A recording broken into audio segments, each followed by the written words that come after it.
नौजवान किसान मजदूर एकता क्लब ਚੱਕਰ ਵੱਲੋਂ ਸਮੂਹ ਨਗਰ ਵਾਸੀਆਂ ਦੇ ਸਹਿਯੋਗ ਦੇ ਨਾਲ ਪਿੰਡ ਚੱਕਰ ਵਿਖੇ ਅੱਜ ਇੱਕ ਕਿਸਾਨ ਸੰਘਰਸ਼ ਦੀ ਇਤਿਹਾਸਕ ਜਿੱਤ ਨੂੰ ਮੁੱਖ ਰੱਖ ਕੇ ਦਿੱਲੀ ਕਿਸਾਨ ਮੋਰਚਾ ਫਤਿਹ ਰੈਲੀ ਕਰਵਾਈ ਗਈ। ਇਸ ਤੋਂ ਪਹਿਲਾਂ ਕਲੱਬ ਵੱਲੋਂ ਗੁਰਦੁਆਰਾ ਸਾਹਿਬ ਵਿਖੇ ਕਿਸਾਨਾਂ ਦੀ ਚੜ੍ਹਦੀ ਕਲਾ ਅਤੇ ਸੰਘਰਸ਼ ਦੀ ਜਿੱਤ ਦੀ ਖੁਸ਼ੀ ਵਿੱਚ ਸ੍ਰੀ ਅਖੰਡ ਪਾਠ ਆਰੰਭ ਕਰਵਾਏ ਗਏ ਸਨ। ਉਹਨਾਂ ਦੇ ਭੋਗ ਪਾਏ ਗਏ। ਇਹ ਡਾਂਗਾ ਨਹੀਂ ਚੱਕਦੇ, ਇਹ ਤਲਵਾਰਾਂ ਨਹੀਂ ਚੱਕਦੇ, ਇਹ ਨੌਜਵਾਨਾਂ ਨੂੰ ਆਗੇ ਨਹੀਂ ਦਿੰਦੇ। ਪਰ ਸਾਡੇ ਮਨ ਦੇ ਵਿੱਚ ਇਹ ਸੀਗਾ ਵੀ ਅਸੀਂ ਜਿਵੇਂ ਹੱਸਦੇ ਖੇਡਦੇ ਨੌਜਵਾਨ ਆਪਣੇ ਘਰਾਂ ਤੋਂ ਲੈ ਕੇ ਦਿੱਲੀ ਦੇ ਬਾਰਡਰਾਂ ਤੇ ਲੈ ਕੇ ਆਏ ਆ, ਇਹ ਵੀ ਵਾਪਸ ਲੈ ਕੇ ਜਾਣੇ ਆ। ਅਸੀਂ 83 ਨਹੀਂ ਬਣਦੇ ਕਿਉਂਕਿ 83 ਦੇ ਵਿੱਚ ਆਪਾਂ ਲੱਖਾਂ ਨੌਜਵਾਨ ਜਿਹੜੇ ਸ਼ਹੀਦ ਕਰਾ ਲਿਆ ਤੇ ਉਹਦੇ ਵਿੱਚ ਪ੍ਰਾਪਤੀ ਆਪਣੀ ਬਿਲਕੁਲ ਜੀਰੋ। ਸਾਡੇ ਕੋਲ ਇਤਿਹਾਸ ਸੀਗਾ, ਇਤਿਹਾਸ ਦਾ ਸੱਚ ਸੀਗਾ ਜਿਹਦਾ ਕਰਕੇ ਅਸੀਂ ਕੋਈ ਵੀ ਇਹੋ ਜਿਹਾ ਪ੍ਰੋਗਰਾਮ ਨਹੀਂ ਸੀ ਲਿਖਣਾ ਚਾਹੁੰਦੇ ਜਿਹਦੇ ਨਾਲ ਭਟਕਾਹਟ ਪੈਦਾ ਹੋਵੇ ਜਾਂ ਮੋਟੇ ਫਿਰ 26 ਜਨਵਰੀ ਦਾ ਮਾਹੌਲ ਬਣੇ ਤੇ ਸਾਨੂੰ ਭਜਾਉਣ ਦਾ ਉਹਨਾਂ ਨੂੰ ਕੋਈ ਮੌਕਾ ਨਹੀਂ। ਇਸ ਕਰਕੇ ਅਸੀਂ ਕਿਹਾ ਬਈ ਸਬਰ ਰੱਖੋ, ਸ਼ਾਂਤੀ ਬਣਾਈ ਰੱਖੋ। ਇਹ ਸਾਡੇ ਕੋਲ ਨਿਕਲਣ ਦਾ ਪਹਿਲਾ ਮੰਤਰ ਸੀ। ਦੂਜਾ ਇਹ ਸੀਗਾ ਵੀ ਅਸੀਂ ਕਿਸੇ ਵੀ ਰਾਜਨੀਤਿਕ ਪਾਰਟੀ ਨੂੰ ਆਪਣੀਆਂ ਸਟੇਜਾਂ ਤੇ ਲਵੇ ਨਹੀਂ ਲੱਗਣ ਦਿੱਤਾ। ਕੋਈ ਕਿੰਨਾ ਵੀ ਵੱਡਾ ਲੀਡਰ ਸੀਗਾ ਉਹਨੂੰ ਇਹ ਕਹਿੰਦਾ ਸੀ ਕਿ ਸਾਹਮਣੇ ਥੱਲੇ ਬੈਠਾ ਤਾਂ ਕਹਿ ਲਓ ਆਹ ਸਟੇਜ ਤੇ ਤੁਹਾਨੂੰ ਬੋਲਣ ਦੀ ਇਜਾਜ਼ਤ ਨਹੀਂ। ਇਹ ਸਾਡਾ ਨਹੀਂ। ਜੇ ਆਪਾਂ ਇਹਨਾਂ ਦੇ ਮਗਰ ਲੱਗ ਕੇ ਇਹਨਾਂ ਨੂੰ ਵਿੱਚ ਮਾਰ ਲੈਂਦੇ, ਇਹ ਸਾਡੀਆਂ ਸਟੇਜਾਂ ਤੇ ਕਾਬਜ਼ ਹੋ ਜਾਂਦੇ ਤਾਂ ਤੁਹਾਡਾ ਜਿਹੜਾ ਅੰਦੋਲਨ ਆ ਪਹਿਲੇ 2 ਮਹੀਨੇ ਦੇ ਵਿੱਚ ਇਹਨਾਂ ਦੇ ਖਿਆਲ ਨਹੀਂ ਸੀਗਾ। ਸੱਚ ਦਾ ਹੋਕਾ ਦੇਣਾ ਸੀ, ਇਹ ਝੂਠ ਦਾ ਹੋਕਾ ਦਿੰਦੇ ਨੇ। ਬਾਬੇ ਨਾਨਕ ਦਾ ਹੋਕਾ ਸੀ ਕਿਰਤ ਕਰੋ, ਬੰਦ ਸਕੋ, ਨਾਮ ਜਪੋ। ਇਸ ਲਾਣੇ ਦਾ ਹੋਕਾ ਕੀ ਆ? ਕਿਰਤ ਲੁੱਟੋ, ਘਰ ਕਰੋ, ਮੰਦਾ ਬੋਲੋ। ਇਸ ਹਾਲ ਦੇ ਤੁਸੀਂ ਦੇਖ ਹੀ ਰਹੇ ਹੋ ਕਿ ਕੀ ਨੇਗੇ। ਜੇਕਰ ਤੁਸੀਂ ਹਰਿਮੰਦਰ ਸਾਹਿਬ ਕਿਤੇ ਇਹੋ ਜਿਹੀ ਘਟਨਾ ਵਾਪਰੀ ਪਹਿਲਾਂ ਦੇਖੀ ਸੀਗੀ ਤਾਂ ਅੱਜ ਜਿਹੜੀ ਘਟਨਾ ਵਾਪਰੀ ਹੈ ਇਹ ਸਾਰਾ ਏਜੰਸੀਆਂ ਕਰਾ ਰਹੀਆਂ ਨੇਗੀਆਂ। ਇਹ ਹਾਰਾਂ ਜਿਹੜੀਆਂ ਹੱਦ ਨਹੀਂ ਹੋ ਰਹੀਆਂ, ਬੜੇ ਹਮਲੇ ਹੋਰ ਹੋਣਗੇ ਪੰਜਾਬ ਤੇ, ਪਰ ਇਹ ਹਮਲਿਆਂ ਤੋਂ ਬਚਣਾ ਕਿਵੇਂ ਆ? 75 ਸਾਲ ਹੋ ਗਏ ਸਾਨੂੰ ਵੋਟਾਂ ਪਾਉਂਦਿਆਂ ਨੂੰ। ਇਸ ਕਿਸਾਨੀ ਦੇ ਲੇਖੇ ਮੇਰਾ ਦਾਦਾ 60 ਸਾਲ ਲਾ ਗਿਆ। ਦੁਨੀਆ ਸ਼ੁਰੂ ਕਰਨ ਦੇ ਵਿੱਚ ਬਹੁਤ ਵੱਡਾ ਰੋਲ ਸੀਗਾ ਉਹਦਾ। ਜਿਹੜੀ ਕਿਸਾਨ ਦੁਨੀਆ ਸ਼ੁਰੂ ਹੋਈ ਹੈ ਕਾਦੀਆਂ ਵਰਗੇ ਤੇ ਮੇਰੇ ਦਾਦੇ ਵਰਗੇ ਨੇ ਪੰਜਾਬ ਦੇ ਵਿੱਚ ਦੁਨੀਆ ਬਣਾਈ ਸੀਗੀ, ਪਰ ਕੋਈ ਬਦਲਾਅ ਨਹੀਂ ਸਾਨੂੰ ਦਿਖ ਰਿਹਾ।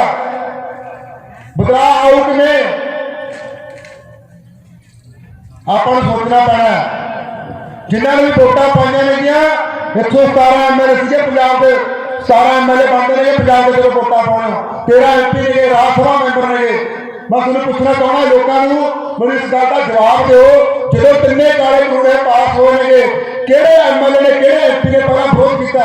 ਵਿਰੋਧ ਕਿਹਨੇ ਕੀਤਾ? ਤੁਸੀਂ ਆਮ ਲੋਕਾਂ ਨੇ, ਸਾਡੇ ਕਿਸਾਨ ਨੇ ਵਿਰੋਧ ਕੀਤਾ। ਕੋਈ ਨਿਕਲ ਕੇ ਆਇਆ? ਥੋੜੀ ਆਖੀ ਨਹੀਂ। ਇੱਥੇ ਅਸੀਂ ਕਿਸੇ ਮਗਰ ਬੱਸਾਂ ਭਰ ਕੇ ਉਹਦੇ ਮਗਰ ਚੱਲ ਜਾਂਦੇ, ਬੱਸਾਂ ਭਰ ਕੇ ਉਹਦੇ ਮਗਰ ਲੱਗ ਜਾਂਦੇ ਖੜਾ। ਥੋੜੀ ਆਖੀ ਨਹੀਂ ਕੋਈ। ਪਿੰਡਾਂ ਦੇ ਘੜਾਮ ਚੌਧਰੀ ਨੂੰ ਬੇਨਤੀ ਕਰਦਾ, ਇੱਥੇ ਵੀ ਕਿਉਂ ਬੈਠੇ ਹੋਣਗੇ ਵੀਰੋ, ਮੈਂ ਸੁਣਿਆ ਕਿ ਹੱਥ ਬੰਨ ਕੇ ਬੇਨਤੀ ਕਰਦਾ ਵੀ ਜਿਨ੍ਹਾਂ ਦੇ ਮਗਰ ਲੱਗੇ ਫਿਰਦੇ ਆ ਕੀ ਤੁਹਾਡੇ ਵੀ ਤੁਹਾਡੇ ਪਹਿਰਾ ਦਿੱਤਾ ਉਹਨਾਂ ਨੇ? ਇਹ ਦਿੱਲੀ ਕੋਈ ਅੱਜ ਤੋਂ ਹੀ ਪੰਜਾਬ ਦੇ ਬਾਹਰ ਕਰਦੀ, ਸ਼ੁਰੂ ਤੋਂ ਬਾਹਰ ਕਰਦੀ ਆਈ ਹੈ। 84 ਦੀ ਗੱਲ ਕਰ ਲਓ, ਹੋਰ ਬੜੇ ਜਿਹੜੇ ਬਾਹਰ ਪੰਜਾਬ ਤੇ ਕਰਦੀ ਆਈ ਹੈ। ਪਰ ਜਿਨ੍ਹਾਂ ਲੋਕਾਂ ਨੂੰ ਅਸੀਂ ਵੋਟਾਂ ਪਾ ਕੇ ਕੁਰਸੀ ਤੇ ਬਿਠਾਉਣੇ ਆ ਉਹ ਤੁਹਾਡੇ ਪੰਜਾਬ ਨੂੰ ਉੱਥੇ ਦਿੱਲੀ ਦੇ ਵਿੱਚ ਜਾ ਕੇ ਆ ਦੇਖੇ ਮੇਰੇ ਜਿਹੜੇ ਇੱਥੇ ਮੰਡੀ ਦੇ ਵਿੱਚ ਅਸੀਂ ਕਣਕ ਝੋਨਾ ਵੇਚ ਕੇ ਆਉਣੇ ਆ, ਉੱਥੇ ਜਾ ਕੇ ਵੇਚਦੇ ਨੇ ਤੁਹਾਡੇ ਪੰਜਾਬ ਨੂੰ। ਗੱਲ ਕਰ ਲਓ ਬਾਦਲਾਂ ਦੀ, ਗੱਲ ਕਰ ਲਓ ਕਾਂਗਰਸੇ ਦੀ, ਤੀਜੇ ਝਾੜੂ ਵਾਲਾ ਦੀ ਉੱਥੇ ਸੂਈ ਆ ਕੇ ਅੱਕ ਗਈ। ਕੋਈ ਕਹਿੰਦਾ 1000 ਰੁਪਏ ਦੇ ਦੂਗਾ, ਕੋਈ ਕਹਿੰਦਾ ਬਿਜਲੀ ਫ੍ਰੀ ਦੇ ਦੂਗਾ। ਅਸੀਂ ਮੰਗਦੇ ਆ, ਅਸੀਂ ਆਪ ਕਮਾਉਣ ਜਾਣਦੇ ਆ। ਸਾਡੇ ਲੋੜ ਆ, ਸਾਡੇ ਨੌਜਵਾਨਾਂ ਨੂੰ ਰੁਜ਼ਗਾਰ ਦਿਓ, ਸਾਨੂੰ ਕੰਮ ਦਿਓ। ਅੱਜ ਪੰਜਾਬ 2 ਫਸਲਾਂ ਤੱਕ ਸੀਮਿਤ ਰਹਿ ਗਿਆ, ਕਣਕ ਦੇ ਝੋਨੇ ਤੱਕ ਸੀਮਿਤ ਰਹਿ ਗਿਆ। ਕੌਣ ਗੱਲ ਕਰ ਰਿਹਾ? ਖੇਤੀ ਬਦਲਾਅ ਦੀ ਕਰ ਰਿਹਾ ਕੋਈ ਖੇਤੀ ਬਦਲਾਅ ਦੀ ਗੱਲ?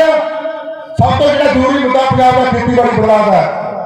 ਸਾਡਾ 150 ਫੁੱਟ ਤੇ ਪਾਣੀ ਚਲਾ ਗਿਆ, ਸਾਡੇ ਕੈਂਸਰ ਦੀ ਬਿਮਾਰੀ ਸਾਡੇ ਆ ਗਈ। ਹਰ ਇੱਕ ਘਰ ਦੇ ਵਿੱਚ ਦੇਖ ਲਓ ਫਿਰਦੇ ਦਵਾਈਆਂ ਪਈਆਂ ਨੇਗੀਆਂ, ਕਿੰਨੀਆਂ ਬਿਮਾਰੀਆਂ ਹੋਈਆਂ। ਆ ਬਾਪੂ ਇੱਥੇ ਬੈਠੇ ਨੇ, ਮੈਂ ਬਾਪੂ ਨੂੰ ਪੁੱਛਣਾ ਚਾਹੁੰਦਾ 20-25 ਸਾਲ ਪਹਿਲਾਂ ਕਿੰਨੇ ਹਸਪਤਾਲ ਸੀ ਮੈਨੂੰ ਗੱਲ ਦੱਸੋ, ਕਿੰਨੇ ਲੋਕ ਬਿਮਾਰ ਹੁੰਦੇ ਸੀਗੇ। ਅੱਜ ਹਰ ਘਰ ਦੇ ਵਿੱਚ ਬਿਮਾਰੀ ਹੈ। ਅੱਜ ਪੰਜਾਬ ਦਾ ਪਾਣੀ ਗੰਦਾ ਹੋ ਗਿਆ, ਮਿੱਟੀ ਗੰਦੀ ਹੋ ਗਈ, ਹਵਾ ਗੰਦੀ ਹੋ ਗਈ। ਕੋਈ ਇਹ ਮੁੱਦਿਆਂ ਤੇ ਗੱਲਬਾਤ ਕਰ ਰਿਹਾ ਹੈ। ਇੱਕ ਪਾਸੇ ਕਾਂਗਰਸ ਦੀ ਰੈਲੀ ਹੁੰਦੀ ਹੈ, ਇੱਕ ਪਾਸੇ ਕਾਂਗਰਸ ਦੀ ਰੈਲੀ ਹੁੰਦੀ ਹੈ, ਇੱਕ ਪਾਸੇ ਝਾੜੂ ਵਾਲੀ ਦੀ ਰੈਲੀ ਹੁੰਦੀ ਹੈ। ਰੈਲੀ ਤੇ ਕੀ ਬੋਲਿਆ ਜਾਂਦਾ ਹੈ? ਬਾਦਲ ਦੀ ਰੈਲੀ ਚੱਲਦੀ ਹੁੰਦੀ ਹੈ। ਬਾਦਲ ਦੀ ਰੈਲੀ ਤੇ ਪਹਿਲਾਂ ਉਹ ਕਾਂਗਰਸ ਵਾਲੇ ਫੜ ਲੈਂਦੇ ਨੇ, ਕੈਪਟਨ ਨੂੰ ਫੜ ਲੈਂਦੇ ਨੇ, ਫਿਰ ਉਹ ਆਮ ਆਦਮੀ ਪਾਰਟੀ ਨੂੰ ਫੜ ਲੈਂਦੇ ਨੇ, ਅਤੇ ਕਾਂਗਰਸ ਵਾਲੇ ਬਾਦਲ ਨੂੰ ਫੜ ਲੈਂਦੇ ਨੇ। ਗਾਲਾਂ ਕੱਢਣ ਤੋਂ, ਨਿੰਦਾ ਕਰਨ ਤੋਂ ਬਿਨਾਂ ਹੋਰ ਕੋਈ ਪੰਜਾਬ ਦੇ ਮੁੱਦੇ ਦੀ ਗੱਲ ਹੀ ਨਹੀਂ ਹੁੰਦੀ। ਉੱਥੇ ਕੋਈ ਹੁੰਦੀ ਆ ਪੰਜਾਬ ਦੇ ਮੁੱਦੇ ਦੀ ਗੱਲ? ਉੱਥੇ ਬੈਠੇ ਫੋਕੇ ਵਿਚਾਰੇ ਛੱਡੀ ਜਾਂਦੇ ਆ, ਫੋਕੇ ਨਾਰੇ ਲਾਈ ਜਾਂਦੇ ਆ। ਪੰਜਾਬ ਦੇ ਜਿੰਨੇ ਏਡੀ ਵੱਡੀ ਕਰਜ਼ੇ ਦੀ ਪੰਡ ਚੜੀ ਆ, ਕੋਈ ਕਰਜ਼ੇ ਦੀ ਪੰਡ ਨੂੰ ਤਾਰਨ ਦੀ ਕੋਈ ਗੱਲ ਕਰਦਾ? ਕਿੰਨਾ ਪੰਜਾਬ ਇਸ ਟਾਈਮ ਵਿਆਜ ਭਰ ਰਿਹਾ ਹੈ, ਜਿੰਨਾ ਪੰਜਾਬ ਵਿਆਜ ਭਰ ਰਿਹਾ ਹੈ, ਉਹ ਪੈਸਾ ਲੋਕਾਂ ਦੇ ਵਿਕਾਸ ਨਹੀਂ ਲੱਗੇ, ਲੋਕਾਂ ਦੇ ਕੰਮਾਂ ਨਹੀਂ ਲੱਗੇ।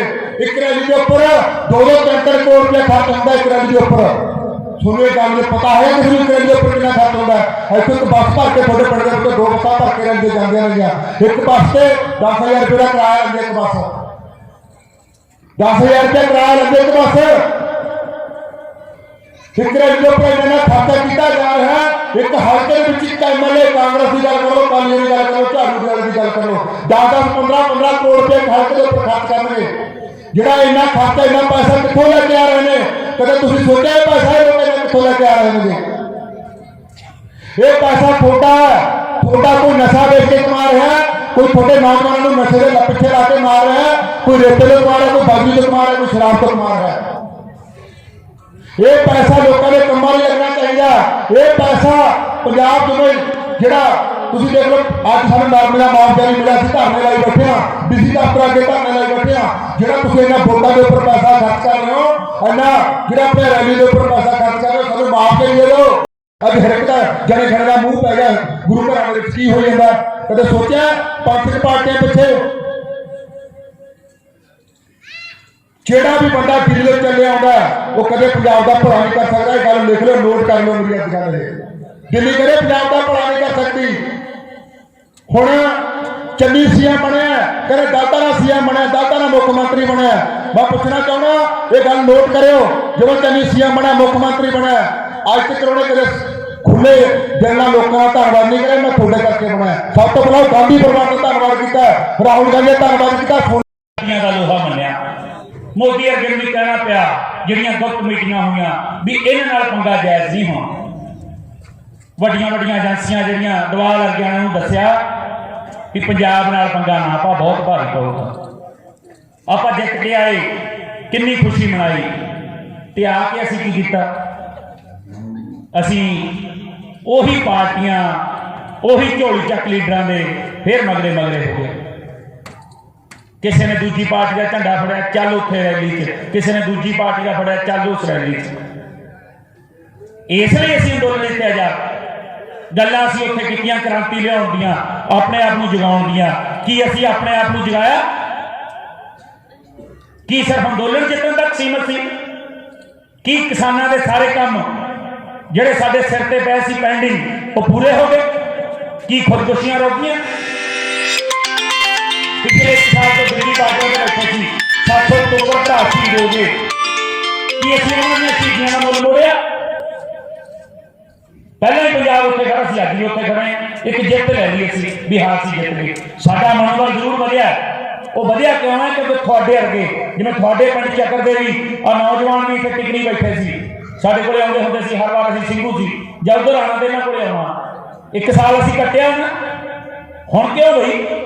हजे वोटां का ऐलान नहीं होया ते असीं आपदे लीड़े झाड़ के मेरे ने चट्टा पा के चलो जी फलाने की रैली ते जाना। वो कित्थे गया मान तुहाडा? आपदे अंदर झाके तो सही असीं कित्थे बैठे हैं? पंजाब नूं बचाउण दे लई सानूं सेहत बंदियां की लोड़ है। आ 4-5 साल ने साडे कोले, बहुता समा है नहीं। हुण भी तुसीं सारे बैठे बाबे दादे बैठे आ, तुहाडे न्याणे किसी को पुछ लिया, तो थोड़ी पुछ लिए भी हाँ भाई जवाकों को की कराना है, बाजी आईएलएस करके बाहर टूरना तो करिए कि कोई हल भी नहीं है। पंजाब उजड़ रहा है, जिहड़ा रंगला पंजाब सी उजड़ रहा है। पंजाबियों, ये कोई छोटी गल नहीं। आने वाले 4-5 साल कोई नौजवान पंजाब नहीं जिउणा तुहानूं। असीं हजे भी सिराने थले बांह दे के सुत्ते पे, चल सानूं की ਇਹ ਜਿਹੜਾ ਸਾਨੂੰ ਕੀ ਹੈ ਜਾਂ ਮੈਨੂੰ ਕੀ ਹੈ ਨਾ, ਇਹ ਸ਼ਬਦ ਨੇ ਆਪਾਂ ਨੂੰ ਮਰਵਾ ਦੇਣਾ ਹੈ। ਅੱਗੋਂ ਪਰਲੇ ਪਾਸੇ ਲੱਗੀ ਹੈ ਡਲਿਆ ਲਾ ਕੇ ਕਿ ਜਿਹੜੇ ਇੱਥੇ ਬੈਠਣੇ ਨੇ ਸਾਨੂੰ ਕੀ ਉਧਰ ਲੱਗੀ ਆ। ਨਹੀਂ, ਉਹਨੇ ਐ ਆਉਣਾ ਜਿਵੇਂ ਇੱਥੇ ਤੱਕ ਵੀ ਪਹੁੰਚਣਾ ਵਾਸਤੇ। ਜਿੰਨੀ ਛੇਤੀ ਅਸੀਂ ਇਹ ਗੱਲ ਸਮਝਾਂਗੇ ਉਨੀ ਛੇਤੀ ਅਸੀਂ ਬਚਾਂਗੇ। ਹੁਣ ਅਗਲੀ ਗੱਲ ਆਉਂਦੀ ਹੈ ਜੀ ਪੰਜਾਬ ਨੂੰ ਬਚਾਊ ਕੌਣ? ਨਿਤ ਨਵੀਆਂ ਪਾਰਟੀਆਂ ਤਿਆਰ ਹੋ ਰਹੀਆਂ ਨੇ, ਅਸੀਂ ਵੀ ਕਹਿ ਰਹੇ ਹਾਂ ਰਾਜਨੀਤੀ ਜਾਵਾਂਗੇ, ਪਰ ਪੰਜਾਬ ਨੂੰ ਬਚਾਊ ਕੌਣ? ਜੇ ਤੁਹਾਨੂੰ ਲੱਗਦਾ ਵੀ ਆਪਾਂ ਮੇਰੇ ਦਾ ਕਹਿਣ ਦਾ ਇਮਾਨਦਾਰ ਆਗੂ ਚਾਹੀਦੇ ਨੇ, ਜੇ ਸਾਰੇ ਇਮਾਨਦਾਰ ਬੰਦੇ ਬਚਾ ਸਕਦੇ ਹੁੰਦੇ ਨਾ ਤਾਂ ਰਾਜਨੀਤੀ ਦੇ ਵਿੱਚ ਇਮਾਨਦਾਰ ਖਤਮ ਨਾ ਹੁੰਦੇ। ਜੇ ਕੱਲੀ ਇਮਾਨਦਾਰੀ ਬਚਾ ਸਕਦੀ ਹੁੰਦੀ। ਆ ਤੁਹਾਡੇ ਅੱਗੇ ਬਾਪੂ ਇੱਥੇ ਬੈਠੇ ਦੋ ਕਰਦੇ ਸੀ, ਕਹਿੰਦੇ ਭਾਈ ਸਿੱਧੂ ਚੰਗਾ ਇਮਾਨਦਾਰ ਹੈ। ਜੇ ਇਮਾਨਦਾਰੀ ਰਾਜਨੀਤੀ ਹੋਈ ਫਿਰ ਸਿੱਧੂ ਕਿਉਂ ਨਾ ਬਚਾ ਪਾਉਂਦਾ? ਵੀ ਨਾਲ ਦਿਮਾਗ ਚਾਹੀਦਾ। ਜੇ ਦਿਮਾਗ ਦੀ ਗੱਲ ਹੁੰਦੀ ਫਿਰ ਇਹ ਜਿਹੜੇ ਪੜ੍ਹੇ ਲਿਖੇ ਪ੍ਰੋਫੈਸਰ, ਟੀਚਰ, ਬੁੱਧੀਜੀਵ ਉਹ ਪੰਜਾਬ ਨੂੰ ਬਚਾ ਲੈਂਦੇ। ਇਹਦਾ ਮਤਲਬ ਇਕੱਲੇ ਦਿਮਾਗ ਦੀ ਗੇੜ ਨਹੀਂ ਹੈ, ਸਾਨੂੰ ਵਚਨਬੱਧਤਾ ਵੀ ਨਾਲ ਚਾਹੀਦੀ ਹੈ। ਅਸੀਂ ਤਤਪਰ ਕਿੰਨੇ ਆ ਪੰਜਾਬ ਲਈ, ਪੰਜਾਬ ਦੇ ਆਸ਼ਕ ਕਿੰਨੇ ਆ। ਜਦੋਂ ਇਹ ਸਾਰੀਆਂ ਚੀਜ਼ਾਂ ਦਾ ਸੁਮੇਲ ਹੋਊਗਾ, ਇੱਕ ਅੱਧੀ ਚੀਜ਼ ਘੱਟ ਵੀ ਚੱਲ ਜੂਗੀ, ਫਿਰ ਪੰਜਾਬ ਨੇ ਪੈਰਾਂ ਤੇ ਆਉਣਾ। 3 ਲੱਖ ਕਰੋੜ ਦਾ ਕਰਜ਼ਾ ਪੰਜਾਬ ਸਰ, ਜਿਹਨੂੰ ਆਪਾਂ ਪਲੱਸ ਕਰਕੇ ਸਾਰਾ ਦੇਖੀਏ ਟੋਟਲ ਹੋਰ ਲੱਲੇ ਭੱਬੇ ਪਾ ਕੇ ਤਾਂ ਤਕਰੀਬਨ 4.5 ਲੱਖ ਕਰੋੜ ਹੋ ਗਈ। ਤੇ ਮੇਰਾ ਖਿਆਲ ਇੱਥੇ ਮੇਰੇ ਅੱਗੇ ਬੈਠਿਆ ਬਾਪੂ ਬੈਠਿਆ, ਸਾਨੂੰ ਇਹ ਨਹੀਂ ਪਤਾ ਹੁਣ ਦਿੱਲੀਆਂ ਕਿੰਨੀਆਂ ਪੈਣੀਆਂ 3 ਲੱਖ ਕਰੋੜ। ਇੰਨਾ ਕਰਜ਼ਾਈ ਆ ਪੰਜਾਬ। ਤੇ ਇੱਕ ਬਾਊ ਜੀ ਦਿੱਲੀੋਂ ਆਉਂਦੇ ਨੇ, ਕਹਿੰਦੇ ਅਸੀਂ ਕੁੜੀਆਂ ਨੂੰ 1000 ਰੁਪਏ ਦੇ ਦਾਂਗੇ ਬੀਬੀਆਂ ਨੂੰ, ਤੇ ਬੀਬੀਆਂ ਕਹਿੰਦੀਆਂ ਹਾਂ ਭਾਈ ਹੁਣ ਠੀਕ ਹੈ ਪੈਨਸ਼ਨ ਤੋਂ ਇਲਾਵਾ ਮਿਲ ਜੂ। 18 ਸਾਲ ਤੋਂ ਵੱਧ ਕਿੰਨੀਆਂ ਬੀਬੀਆਂ ਨੇ ਪੰਜਾਬ ਦੇ ਵਿੱਚ? ਕਿੰਨੇ ਲੱਖ ਕਰੋੜ ਬਣ ਗਿਆ 1 ਸਾਲ ਦਾ? 3 ਲੱਖ ਕਰੋੜ ਅਸੀਂ ਪਹਿਲਾਂ ਦੇਣਾ ਹੈ, ਉੱਤੋਂ ਆ ਜੋੜ ਲਿਆ। ਫਿਰ ਇੱਕ ਸਰਦਾਰ ਜੀ ਤੋਂ ਕਹਿੰਦੇ ਅਸੀਂ 2000 ਦੇਵਾਂਗੇ। ਯਾਰ ਅਸੀਂ ਭਿਖਾਰੀ ਹਾਂ ਯਾਰ, ਬਾਬਾ ਬੰਦਾ ਸਿੰਘ ਵਾਰਸੇ, ਬਾਬਾ ਬੰਦਾ ਸਿੰਘ ਬਹਾਦਰ ਦੇ ਵਾਰਸੇ ਹਾਂ ਅਸੀਂ ਕਾਬਲ ਕੰਧਾਰ ਤੱਕ ਰਾਜ ਕੀਤਾ। ਮਹਾਰਾਜ ਰਣਜੀਤ ਸਿੰਘ ਨੇ ਉਸ ਰਾਜ ਦਾ ਸੁੱਖ ਮਾਣਿਆ, ਸਾਡੀਆਂ ਪੀੜ੍ਹੀਆਂ ਨੇ, ਸਾਡੇ ਬਜ਼ੁਰਗਾਂ ਨੇ। ਤੇ ਸਾਨੂੰ ਇਹ ਚਾਰ ਤੇ ਲਾ ਰਹੇ, ਜਿਵੇਂ ਆਪਾਂ ਮੈਂ ਲਾਈਏ ਚਾਰ ਤੇ ਵੀ ਦੁੱਧ ਭਾਈ ਭਰਾ ਵੱਧ ਦੇ ਦੂਗੀ। ਪਤਾ ਨਹੀਂ ਅਸੀਂ ਸੋਚ ਰਹੇ ਨਹੀਂ ਆ। ਆਓ ਬਾਬੇ ਬੈਠੇ ਜਿਹੜੇ ਐ ਜਦੋਂ ਜਾਂਦਾ ਨਾ ਸੀ ਐ ਦੱਸ ਦਿੰਦੇ ਨੂੰ ਦੇਖ ਕੇ ਵੀ ਹਾਂ ਭਾਈ ਇੰਨੀ ਇਹ ਪੈ ਗਈ, ਇੰਨਾ ਜੂਰੀਆ ਹੋ ਪੈਣਾ। ਆ ਮਾਈਆਂ ਉਹ ਨੇ ਚਾਹ ਭਰੀ ਹੁੰਦੀ ਆ, ਇਹ ਬੈਠੀਆਂ ਹੋਰ ਕੰਮ ਕਰਦੀਆਂ ਨੇ, ਫਿਰ ਵੀ ਕਹਿੰਦੀਆਂ 2 ਚਮਚੇ ਖੰਡ ਪਾ ਦੇ, 2 ਚਮਚੇ ਪੱਤੀ ਪਾ ਦੇ ਭਾਈ। ਉੱਥੋਂ ਕਹਿ ਦਿੰਦੀਆਂ ਨੇ ਇੰਨੇ ਸਿਆਣੇ ਅਸੀਂ। ਤੇ ਜਦੋਂ ਅਸੀਂ ਵੋਟ ਪਾਉਣੀ ਹੈ ਸਾਡਾ ਦਿਮਾਗ ਵੀ ਖਤਮ ਹੋ ਜਾਂਦਾ। ਸਾਨੂੰ ਤਾਂ ਭਾਈ ਫਲਾਨਾ ਕੱਪੜ ਆ ਗਿਆ, ਜਵਾਕਾਂ ਦਾ ਨਿਆਣਾ ਉਹ ਕਹਿ ਗਿਆ, ਐ ਵੋਟ ਪਾ ਦੇਣੀ ਅਸੀਂ। ਬਾਪੂ ਨੇ ਕਹਿਣਾ ਨਹੀਂ ਨਹੀਂ ਮੈਨੂੰ ਸਰਪੰਚ ਬਾਂਹ ਫੜ ਕੇ ਲੈ ਗਿਆ, ਚੱਲ ਭਾਈ ਇਹ ਮੂਹਰੇ ਲਿਆਓ। ਉਹ ਸੋਚੋ ਤਾਂ ਸਹੀ 1947 ਤੋਂ ਲੈ ਕੇ ਅੱਜ ਤੱਕ ਅਸੀਂ ਬੈਠੇ ਕਿੱਥੇ ਆ, ਕਿੱਥੋਂ ਹੈ? ਆਹ ਲੀਡਰ ਜਿਹੜੇ ਪੰਜਾਬ ਨੂੰ ਖੋਖਲਾ ਕਰਕੇ ਖਾ ਗਏ। ਜਥੇਬੰਦੀਆਂ ਦੇ ਕੁਛ ਆਗੂ ਬੈਠੇ ਨੇ ਮੇਰੇ, ਬਹੁਤ ਸਤਿਕਾਰਯੋਗ ਨੇ, ਸਾਰੇ ਬੈਠੇ ਨੇ, ਜਿੰਨੀਆਂ ਬੱਤੀ ਨੇ ਹੋਰ ਵੀ, ਉਹਨਾਂ ਨੇ ਕਿਹਾ ਸੀ ਯਾਰ ਵੀ ਇਸ ਪਾਸੇ ਨੂੰ ਹੋਈਏ ਜੇ ਪੰਜਾਬ ਬਚਾਉਣਾ। ਕੱਲੀਆਂ ਗੱਲਾਂ ਨਾਲ ਪੰਜਾਬ ਨਹੀਂ ਬਚਣਾ। ਗੱਲਾਂ ਤਾਂ ਮੇਰੇ ਵਰਗਾ ਸਟੇਜ ਤੇ ਆ ਕੇ ਸੋਹਣੀਆਂ ਕਰਦੀਆਂ ਨੇ, 2 ਤਾੜੀਆਂ ਵੱਜ ਜਾਂਦੀਆਂ ਨੇ, ਪਰ ਕੀ ਗੱਲਾਂ ਨਾਲ ਪੰਜਾਬ ਬਾਜੂ, ਲੈਕਚਰਾਂ ਨਾਲ ਪੰਜਾਬ ਬਾਜੂ ਨਹੀਂ। ਪ੍ਰੈਕਟੀਕਲੀ ਕਰਨਾ ਪਊਗਾ। ਕੀ ਅਸੀਂ ਪ੍ਰੈਕਟੀਕਲੀ ਕਰਨ ਦੇ ਲਈ ਰੈਡੀ ਹਾਂ, ਤਿਆਰ ਹਾਂ? ਕਈ ਪਿੰਡਾਂ ਦੇ ਲੋਕ ਇੰਨੇ ਜਾਗ ਰੱਖੋਗੇ, ਬੋਰਡ ਲੱਗੇ ਵੀ ਸਾਡੇ ਪਿੰਡ 'ਚ ਨਾ ਵੜਿਓ। ਕੋਈ 5 ਕੰਮ ਤਾਂ ਕਰਾ ਲਓ ਯਾਰ 1947 ਤੋਂ ਬਾਅਦ ਅੱਜ ਤੱਕ ਜਿਹੜੇ ਅਸੀਂ ਕਹਿ ਦਈਏ ਵਧੀਆ ਹੋਏ ਨੇ। ਥਾਣੇ ਕਚਹਿਰੀਆਂ ਜਾ ਵੜੋ, 100 ਰੁਪਏ ਦੀ ਰਿਸ਼ਵਤ ਮੰਗਦੇ ਨੇ।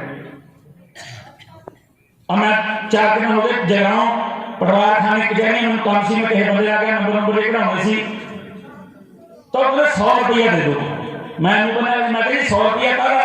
ਚਲੋ ਬਸ ਚਾਹ ਪਾਣੀ ਪੀ ਲਿਆ। ਮੂਰੇ ਹੀਟਰ ਵਾਲਾ, ਮੈਂ ਸਰਦਾਰ ਜੀ ਹੀਟਰ ਵਾਲਾ, ਲੋਕਾਂ ਨੂੰ ਬਿਜਲੀ ਨਹੀਂ ਮਿਲਦੀ, ਉਹ ਕਹਿੰਦਾ ਠੰਡ ਤਾਂ ਦੇ ਕਿੰਨੀ ਆ। ਮੈਂ ਕਿਹਾ ਬਾਬੂ ਜੀ ਦੇਖੋ ਇਹ ਮੇਰੇ ਨਾਲ ਹੀ ਤੁਹਾਡੇ ਸਾਰਿਆਂ ਨਾਲ ਹੋਇਆ ਹੋਣਾ। ਚਲੋ ਮੈਂ ਤਾਂ ਉਹਦਾ ਰੌਲਾ ਪਾਤਾ 100 ਦਾ 5000 ਵੀ ਦੇਵੇ ਵੀ ਭਾਈ ਛੱਡ ਦਿਓ ਮੈਨੂੰ, ਅਸੀਂ ਦੇ ਕੇ ਚੁੱਪ ਕਰਕੇ ਆ ਲੈਣਾ ਵੀ ਅਸੀਂ ਕੀ ਲੈਣਾ। ਮੈਂ ਪਹਿਲਾਂ ਦੱਸਿਆ ਜਿਹੜਾ ਅਸੀਂ ਕੀ ਲੈਣਾ ਜਾਂ ਮੈਂ ਕੀ ਲੈਣਾ ਨਾ, ਇਹ ਸਾਨੂੰ ਰੋਕ ਦੂ। 117 ਐਮਐਲਏ ਤੋਂ ਇੱਕ ਨੇ ਵੀ ਅਸਤੀਫਾ ਨਹੀਂ ਦਿੱਤਾ, ਕਿਹਾ ਨਹੀਂ ਕਿ ਮੇਰਾ ਅਸਤੀਫਾ ਸਰਕਾਰ ਆ ਜੀ, ਇਹ ਕਾਲੇ ਕਾਨੂੰਨ ਬਹੁਤ ਬਣਾਇਆ ਸੈਂਟਰ ਸਰਕਾਰ ਨੇ। 13 ਐਮਪੀ ਨੇ, 13 ਐਮਪੀਆਂ ਤੋਂ ਇੱਕ ਨੇ ਵੀ ਅਸਤੀਫਾ ਨਹੀਂ ਦਿੱਤਾ। ਉਹਨਾਂ ਨੇ ਆਪਦੀਆਂ ਵਜ਼ੀਰੀਆਂ ਨਹੀਂ ਛੱਡੀਆਂ, ਉਹਨਾਂ ਨੇ ਆਪਦੇ ਜਿਹੜੇ ਆਉਣ ਵਾਲੇ ਸਮੇਂ 'ਚ ਮਿਲਣ ਵਾਲੀਆਂ ਪੈਨਸ਼ਨਾਂ ਨਹੀਂ ਛੱਡੀਆਂ, ਉਹਨਾਂ ਨੇ ਤੁਹਾਡੀ ਖਾਤਰ ਖੜੇ ਨਹੀਂ। ਜਿਹੜੇ ਲੋਕਾਂ ਨੂੰ ਤੁਸੀਂ ਵੋਟਾਂ ਪਾ ਕੇ ਬਣਾਇਆ ਸੀ, ਉਹ ਜਦੋਂ ਤੁਹਾਡੇ ਦੇ ਉੱਤੇ ਕਾਲੇ ਕਾਨੂੰਨ ਥੋਪੇ ਗਏ, ਉਹ ਖੜੇ ਨਹੀਂ। ਇੱਕ ਗੱਲ ਯਾਦ ਰੱਖਿਓ, ਮੈਂ ਪੂਰੇ ਇਤਿਹਾਸ ਦੇ ਵਿੱਚੋਂ ਤੁਹਾਨੂੰ ਦੱਸਣਾ ਚਾਹੁੰਦਾ ਕਿ ਰਾਜਗੁਰੂ ਸੁਖਦੇਵ ਭਗਤ ਸਿੰਘ, ਉਹਨਾਂ ਨੇ ਵੀ ਇਸ ਤਰ੍ਹਾਂ ਏਜੰਡਾ ਇਨਕਲਾਬੀ ਦਾ ਚੱਕਿਆ ਸੀ। ਉਹਨਾਂ ਨੇ ਵੀ ਨਵੀਂ ਲਹਿਰ ਪੈਦਾ ਕੀਤੀ ਸੀ, ਨਵੀਂ ਸੋਚ ਪੈਦਾ ਕੀਤੀ ਸੀ, ਆਜ਼ਾਦੀ ਨੂੰ ਦੇਖਿਆ ਸੀ, ਨਿੱਘ ਮਾਣਿਆ ਸੀ। ਉਸ ਸਮੇਂ ਦੀਆਂ ਜਿਹੜੀਆਂ ਆਪਾਂ ਕਹਿ ਦਿੰਦੇ ਨੇ ਰਾਜਨੀਤਿਕ ਧਿਰਾਂ, ਜਿਨ੍ਹਾਂ ਨੂੰ ਕਾਂਗਰਸ ਵਜੋਂ ਬਹੁਤ ਜਾਣਿਆ ਜਾਂਦਾ, ਔਰ ਤੁਸੀਂ ਇਤਿਹਾਸ ਦੇ ਵਿੱਚ ਜਾ ਕੇ ਪੜ੍ਹ ਕੇ ਔਰ ਵਿਚਾਰ ਕੇ ਦੇਖਿਓ ਕਿ ਉਹਨਾਂ ਵੱਡੇ ਨੇਤਾ ਦੀਆਂ ਵਜ੍ਹਾ ਨਾਲ, ਗਾਂਧੀ ਵਰਗਿਆਂ ਦੀਆਂ ਵਜ੍ਹਾ ਨਾਲ ਭਗਤ ਸਿੰਘ ਨੂੰ ਫਾਂਸੀ ਤੇ ਟੰਗਿਆ ਗਿਆ। ਜਦੋਂ ਅੰਗਰੇਜ਼ਾਂ ਨੇ ਬੈਠ ਕੇ ਗੱਲ ਕੀਤੀ ਕਿ ਗਾਂਧੀ ਦੇ ਨਾਲ ਕੀ ਇਹ ਤਿੰਨ ਜਣੇ ਨੇ, ਰਾਜਗੁਰੂ ਸੁਖਦੇਵ ਭਗਤ ਸਿੰਘ, ਕਰਤਾਰ ਸਿੰਘ ਸਰਾਭੇ ਵਰਗੇ, ਕਿ ਜੇ ਇਹ ਸੋਚ ਲੋਕਾਂ ਦੇ ਵਿੱਚ ਭਾਰੂ ਹੋ ਗਈ, ਇਹ ਇਨਕਲਾਬੀ ਸੋਚ ਅਗਰ ਲੋਕਾਂ ਦੇ ਦਿਲਾਂ 'ਚ ਵੜ ਗਈ, ਤਾਂ ਤੁਹਾਡੇ ਸਰਮਾਏਦਾਰੋ ਜਿਹੜੇ ਵੱਡੇ ਵੱਡੇ ਤੁਸੀਂ ਮਹਿਲ ਉਸਾਰੇ ਆ, ਇਹਦੀਆਂ ਜੜ੍ਹਾਂ ਪੁੱਟ ਦੇਣਗੇ। ਕਿਉਂਕਿ ਭਗਤ ਸਿੰਘ ਦਾ ਇੱਕੋ ਹੀ ਸਭ ਤੋਂ ਵੱਡਾ ਸੁਪਨਾ ਸੀ ਕਿ ਮੈਂ ਸਮਾਜਵਾਦ ਲਿਆਉਣਾ, ਜਿਹੜਾ ਲੋਕਾਂ ਦੇ ਵਿੱਚ ਪੂੰਜੀਵਾਦੀ ਦਾ ਸਮਾਜ ਹੈ, ਇਹਨੂੰ ਖਤਮ ਕਰਨਾ, ਸਾਰੇ ਲੋਕਾਂ ਨੂੰ ਬਰਾਬਰ ਦਾ ਅਧਿਕਾਰ ਦੇਣਾ। ਉਸ ਅਧਿਕਾਰ ਦੀ ਲੜਾਈ ਦੀ ਖਾਤਰ ਉਸ ਜ਼ਾਲਮ ਅੰਗਰੇਜ਼ਾਂ ਦੇ ਖਿਲਾਫ ਵੀ ਲੜਿਆ, ਔਰ ਇੱਥੋਂ ਦੇ ਜਿਹੜੇ ਕਾਲੇ ਅੰਗਰੇਜ਼ ਜਿਨ੍ਹਾਂ ਨੂੰ ਆਪਾਂ ਕਹਿੰਦੇ ਆ, ਜਿਨ੍ਹਾਂ ਨੇ ਗਦਾਰੀਆਂ ਕਰਕੇ ਉਹਨਾਂ ਨੂੰ ਫਾਂਸੀਆਂ ਦਵਾਈਆਂ, ਉਹਨਾਂ ਦੇ ਖਿਲਾਫ ਵੀ ਉਹ ਭਗਤ ਸਿੰਘ, ਰਾਜਗੁਰੂ ਸੁਖਦੇਵ ਹੁਣੀ ਲੜੇ। ਚੰਦਰ ਸ਼ੇਖਰ ਆਜ਼ਾਦ ਵਰਗੇ ਯੋਧੇ, ਉਹਨਾਂ ਨੇ ਇਸ ਚੀਜ਼ ਨੂੰ ਸਮਝ ਲਿਆ ਸੀ ਅੱਜ ਤੋਂ 80 ਸਾਲ ਪਹਿਲਾਂ ਕਿ ਜੇ ਜਿਹੜਾ ਪੂੰਜੀਵਾਦੀ ਢਾਂਚਾ ਜੇ ਇਹਨੂੰ ਖੰਡਾਇਆ ਨਾ ਗਿਆ, ਸਮਾਜਵਾਦ ਨਾ ਲਿਆਂਦਾ ਗਿਆ, ਤਾਂ ਆਉਣ ਵਾਲੇ ਸਮੇਂ ਦੇ ਵਿੱਚ ਜਿਹੜੀ ਆ ਲੋਕਾਂ ਔਰ ਕੀਰਤੀ ਲੋਕਾਂ ਦੀ, ਮਜ਼ਦੂਰਾਂ ਦੀ ਔਰ ਕਿਸਾਨਾਂ ਦੀ ਲੁੱਟ ਹੁੰਦੀ ਰਹੀ। 70 ਸਾਲ ਤੱਕ ਆਪਾਂ ਵੋਟਾਂ ਪਾ ਕੇ ਲੁੱਟੇ ਹੀ ਗਏ ਆ, ਉਹ ਚਾਹੇ ਆਰਐਸਐਸ ਆ। ਇਹ ਸਾਡੇ ਲੋਕਾਂ ਦੇ ਏਕੇ ਨੇ, ਸਬਰ ਨੇ, ਸਹਿੜ ਨੇ। ਮੈਂ ਦੱਸ ਰਹੇ ਸੀ ਨੌਜਵਾਨ ਕਹਿੰਦੇ ਬਾਈ 26 ਤਰੀਕ ਤੋਂ ਬਾਅਦ, 26 ਜਨਵਰੀ ਤੋਂ ਬਾਅਦ ਕਹਿੰਦੇ 66 ਜਥੇ ਅਸੀਂ ਇਸ ਨਗਰ ਦੇ ਵਿੱਚੋਂ ਭੇਜੇ ਆ। ਚੰਗੀ ਗੱਲ ਹੈ, ਨਹੀਂ ਤਾਂ ਲੋਕ ਉਦੋਂ ਬਾਅਦ ਢੇਰੀ ਢਾਹ ਕੇ ਬਹਿ ਗਏ ਸੀ ਕਿ ਯਾਰ ਹੁਣ ਤਾਂ ਨਹੀਂ ਕੁਛ ਵੱਟੀ ਦਾ। ਪਰ ਮੈਂ ਦੇਖਿਆ ਉੱਥੇ ਕਿ ਕਿਵੇਂ ਸਾਡੇ ਬਜ਼ੁਰਗ, ਸਾਡੀਆਂ ਮਾਵਾਂ, ਜਿਨ੍ਹਾਂ ਨੇ 10-10 ਮਹੀਨੇ ਘਰ ਨਹੀਂ ਦੇਖਿਆ, ਆ ਕੇ ਐਸੇ ਨੌਜਵਾਨ ਵੀ ਮਿਲਦੇ ਰਹੇ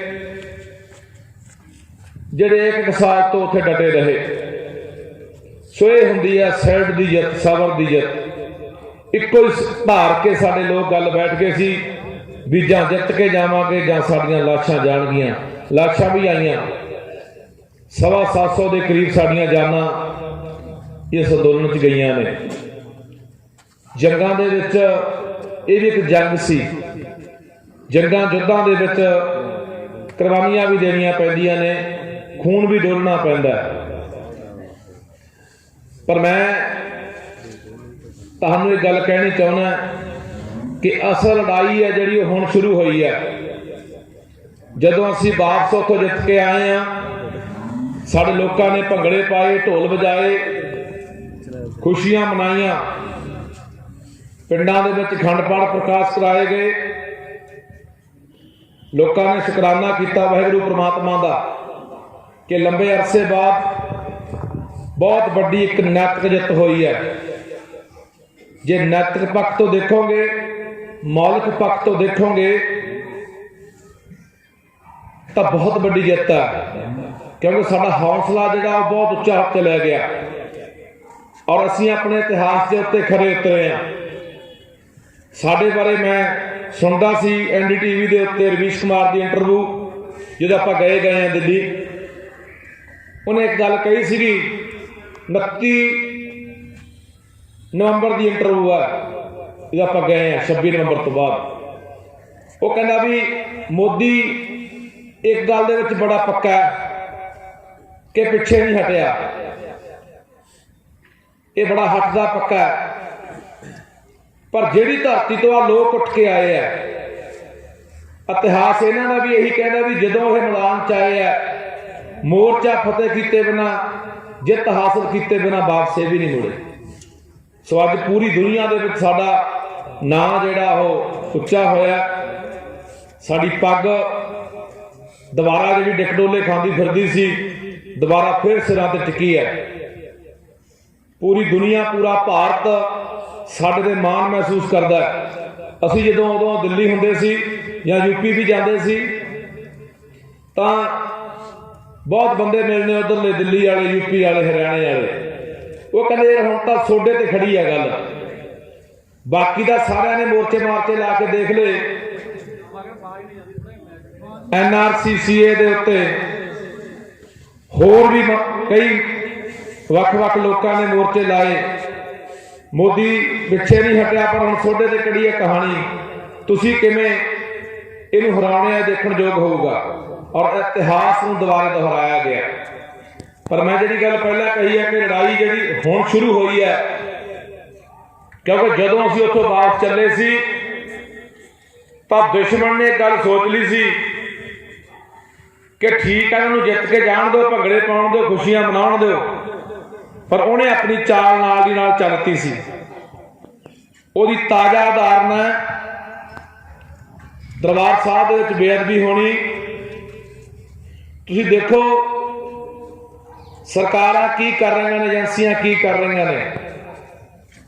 ਇੱਕ ਬੰਦੇ ਨੂੰ ਪਤਾ ਹੈ ਕਿ ਮੈਂ ਜਿੱਥੇ ਬੇਅਦਬੀ ਕਰਨ ਚੱਲੇ ਆ ਉਸ ਕੌਮ ਦੇ ਲੋਕਾਂ ਦਾ ਇਤਿਹਾਸ ਵੀ ਪਤਾ ਹੈ ਕਿ ਉਹਨਾਂ ਨੇ ਸੁੱਕਾ ਨਹੀਂ ਛੱਡਣਾ, ਮੈਨੂੰ ਵਾਪਸ ਨਹੀਂ ਮੈਨੂੰ ਆਉਣ ਦੇਣਾ। ਪਰ ਫਿਰ ਵੀ ਉਹ ਬੰਦਾ ਆਉਂਦਾ। ਇਹ ਨਹੀਂ ਹੈਗਾ ਵੀ ਬੰਦਾ ਕੋਈ ਕਮਲਾ, ਉਹ ਪਾਗਲ ਹੈ, ਉਹ ਪੂਰਾ ਟ੍ਰੇਨਡ ਕੀਤਾ ਹੋਇਆ ਬੰਦਾ। ਕਈ ਦਿਨ ਪਹਿਲਾਂ ਆ ਕੇ ਉੱਥੇ ਰਹਿਣਾ ਸ਼ੁਰੂ ਕਰਦਾ। ਉਹ ਸਾਰਾ ਹੁਣ ਤੁਹਾਡੇ ਸਾਹਮਣੇ ਆ ਗਿਆ, ਖੁਲਾਸੇ ਹੋ ਗਏ ਆ। ਫਿਰ ਆ ਕੇ ਉਹ ਤੁਸੀਂ ਦੇਖਿਆ ਸਾਰੀ ਜਿਹੜੀ ਉਹ ਤੁਸੀਂ ਵੀਡੀਓ ਦੇਖੀ ਹੈ। ਇਹਦੇ ਬਾਵਜੂਦ ਇਹਦੇ ਵਿੱਚ ਦੁਸ਼ਮਣ ਕਿਵੇਂ ਕਾਮਯਾਬ ਹੋ ਰਿਹਾ। ਦੁਨੀਆ ਭਰ ਦੇ ਵਿੱਚ ਕੱਲ ਮੈਨੂੰ ਕਿਸੇ ਨੇ ਭੇਜਿਆ, ਇਟਲੀ ਦੇ ਅਖਬਾਰ ਦੇ ਵਿੱਚ ਖਬਰਾਂ ਲੱਗੀਆਂ ਹੋਈਆਂ ਨੇ ਔਰ ਦੁਨੀਆ ਭਰ ਦੇ ਵਿੱਚ ਸਾਨੂੰ ਬਦਨਾਮ ਕਰਨ ਦੀਆਂ ਕੋਸ਼ਿਸ਼ਾਂ ਕੀਤੀਆਂ ਜਾ ਰਹੀਆਂ ਨੇ ਕਿ ਜਿਹੜੇ ਸਿੱਖ ਨੇ ਇਹ ਵੀ ਤਾਲਿਬਾਨਾਂ ਵਰਗੇ ਨੇ। ਇਹ ਹੁੰਦੀਆਂ ਨੇ ਸਾਜ਼ਿਸ਼ਾਂ। ਪਤਾ ਉਹਨਾਂ ਨੂੰ ਵੀ ਜਦੋਂ ਇਹਨਾਂ ਦੇ ਪਿਓ ਦੀ ਪੱਗ ਨੂੰ ਹੱਥ ਪਾਵਾਂਗੇ, ਇਹਨਾਂ ਦੇ ਇਸ਼ਟ ਦੇ ਧਰਮ ਨੂੰ ਜਾ ਕੇ ਅਸੀਂ, ਇਹ ਤਾਂ ਉਹ ਕੌਮ ਹੈ ਜਦੋਂ ਵੀ ਕਿਤੇ ਦਰਬਾਰ ਸਾਹਿਬ ਤੇ ਕੋਈ ਚੜ ਕੇ ਆਇਆ, ਚਾਹੇ ਮੱਸਾ ਰੰਗੜ ਹੋਵੇ, ਚਾਹੇ ਅਬਦਾਲੀ ਹੋਵੇ, ਚਾਹੇ ਇੰਦਰਾ ਹੋਵੇ, ਇਹਨਾਂ ਨੇ ਨਿਆਉਂਦਾ ਰੱਖਿਆ ਨਹੀਂ, ਮੋੜਦੇ ਰਹੇ ਆ 21 ਦਾ 31 ਕਰਕੇ। ਪਰ ਇਸ ਲਈ ਸਾਨੂੰ ਸੁਚੇਤ ਰਹਿਣ ਦੀ ਬੜੀ ਲੋੜ ਹੈ। ਆਉਣ ਵਾਲੇ ਸਮੇਂ ਦੇ ਵਿੱਚ ਤੁਸੀਂ ਦੇਖੋਗੇ ਦੁਸ਼ਮਣ ਨੇ ਚਾਲਾਂ ਕੀ ਚੱਲਣੀਆਂ ਨੇ। ਅੱਜ ਹੀ ਮੈਂ ਹੁਣੀ ਖਬਰ ਪੜ੍ਹ ਰਿਹਾ ਸੀ, ਵੱਡੇ ਲੀਡਰ ਨੇ ਜਿਹੜੇ ਕਾਂਗਰਸ ਦੇ ਵਿੱਚੋਂ, ਬਾਦਲਾਂ ਦੇ ਵਿੱਚੋਂ ਜਾਂ ਹੋਰ ਪਾਰਟੀਆਂ ਦੇ ਵਿੱਚੋਂ BJP 'ਚ ਜਾ ਰਹੇ ਆ।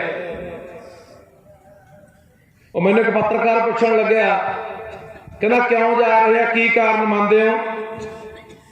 ਇਹਦਾ ਕਾਂਗਰਸ ਦੇ ਵਿੱਚੋਂ ਕਈ ਮੰਤਰੀ ਵੀ ਜਾ ਰਹੇ ਆ, MLA ਵੀ ਜਾ ਰਹੇ ਆ। ਮੈਂ ਕਿਹਾ ਇੱਕੋ ਹੀ ਕਾਰਨ ਹੁੰਦਾ, ਜਦੋਂ ਆਪਾਂ ਦਿੱਲੀ ਗਏ ਨਵੇਂ ਤਾਂ ਹਰਿਆਣੇ ਵਾਲੇ ਮੈਨੂੰ ਮਿਲਦੇ ਰਹੇ। ਉਹ ਮੈਨੂੰ ਕਿਹਾ ਕਰਨ, ਕਹਿੰਦੇ ਬਾਈ ਦਸ਼ਵੰਤ ਚੌਟਾਲਾ ਜਿਹੜਾ ਹੈਗਾ ਉਹ ਅਸਤੀਫਾ ਦੇਊਗਾ। ਮੈਂ ਕਿਹਾ ਦਸ਼ਵੰਤ ਚੌਟਾਲਾ ਨਾ ਅਸਤੀਫਾ ਦੇਵੇ ਅੱਜ ਤੇ ਨਾ ਦੇਵੇ ਕੱਲ। ਕਹਿੰਦੇ ਕਾਰਨ ਕੀ ਹੈ? ਮੈਂ ਕਿਹਾ BJP ਨੇ ਉਪ ਮੁੱਖ ਮੰਤਰੀ ਲਾਇਆ ਹੋਇਆ, 7 ਮਹਿਕਮੇ ਆ ਉਹਦੇ ਕੋਲੇ, 7 ਮਹਿਕਮੇ ਮਲਾਈ ਵਾਲੇ ਆ। ਉਹਨੇ ਰੱਜ ਕੇ ਕਰਪਸ਼ਨ ਕੀਤੀ ਹੈ, ਰੱਜ ਕੇ ਪੈਸਾ ਲੁੱਟਿਆ ਖਾਧਾ ਹੈ। ਕਿਵੇਂ ਨਿਕਲ ਦੇ ਦੇਣਗੇ ਉਹਨੂੰ ਆਪਣੇ ਜਾਲ ਚੋਂ? ਇਹੀ ਹਾਲਾਤ ਇੱਥੇ ਹੁੰਦਾ ਹੈ। ਹਮੇਸ਼ਾ ਸੈਂਟਰ ਦੀ ਇੱਕ ਪਾਲਿਸੀ ਰਹੀ ਹੈ, ਨੀਤੀ ਰਹੀ ਹੈ ਕਿ ਜਦੋਂ ਵੀ ਕਿਸੇ ਵੀ ਸੂਬੇ ਦਾ ਮੁੱਖ ਮੰਤਰੀ ਬਣਦਾ ਹੈ, ਮੰਤਰੀ ਬਣਦਾ ਹੈ, ਤਾਂ ਉਹਨਾਂ ਨੇ ਈਡੀਆਂ ਨੇ, CBI ਨੇ, ਏਜੰਸੀਆਂ ਨੇ, ਉਹ ਨਿਗਾਹ ਰੱਖਦੀਆਂ ਨੇ ਬੰਦੇ ਤੇ ਵੀ ਇਹ ਬੰਦਾ ਕਿੱਥੋਂ ਕੀ ਕਰਪਸ਼ਨ ਕਰ ਰਿਹਾ ਹੈ। ਉਹਦੇ ਜਿਹੜੇ ਸਾਰੇ ਸਬੂਤ ਆ ਉਹ ਇਕੱਠੇ ਕਰ ਲੈਂਦੇ ਆ। ਜਦੋਂ ਉਹ ਬੰਦਾ ਆਪਣੇ ਲੋਕਾਂ ਦੇ ਹੱਕ ਦੀ ਗੱਲ ਕਰੂਗਾ, ਆਪਣੇ ਸੂਬੇ ਦੇ ਹੱਕ ਦੀ ਗੱਲ ਕਰੂਗਾ, ਉਹਦੀ ਬਾਂਹ ਮਰੋੜ ਲੈਂਦੇ ਆ। ਜਾਂ ਉਹ ਬੰਦੇ ਨੂੰ ਆਪਦੀ ਪਾਰਟੀ 'ਚ ਰਲਾਉਣਾ ਹੋਵੇ ਉਦੋਂ ਬਾਂਹ ਮਰੋੜਦੇ ਆ। ਇਸੇ ਕਰਕੇ ਜਿਹੜਾ ਬੋਲੀ ਕੈਪਟਨ ਵੀ 4 ਸਾਲ ਬੋਲੀ ਜਿਹੜੀ ਬੋਲਦਾ ਰਿਹਾ BJP ਦੀ, ਇਸੇ ਕਰਕੇ ਬੋਲਦਾ ਰਿਹਾ ਕਿਉਂਕਿ ਸਾਰੇ ਚੋਰ ਨੇ। ਤੁਸੀਂ ਸਾਰਿਆਂ ਨੇ ਖਬਰਾਂ ਪੜ੍ਹੀਆਂ ਹੋਣੀਆਂ ਨੇ। CBI ਦੀ ਟੀਮ ਬੰਗਾਲ ਚਲੀ ਗਈ ਸੀ ਕਿਹੜਾ ਛਾਪਾ ਮਾਰਨ, ਤੇ ਜਿਹੜੀ ਮਮਤਾ ਬਨਰਜੀ ਬੰਗਾਲ ਦੀ ਮੁੱਖ ਮੰਤਰੀ ਆ ਉਹਨੇ ਅੰਦਰ ਤਾੜ ਲਏ ਸਾਰੇ CBI ਵਾਲੇ। ਜ਼ੋਰ ਲਾ ਲਿਆ, BJP ਦੀ ਸਰਕਾਰ ਨੇ ਉਹਦਾ ਵਾਲ ਵਿੰਗਾ ਨਹੀਂ ਕਰ ਸਕੇ। ਕਿਉਂ?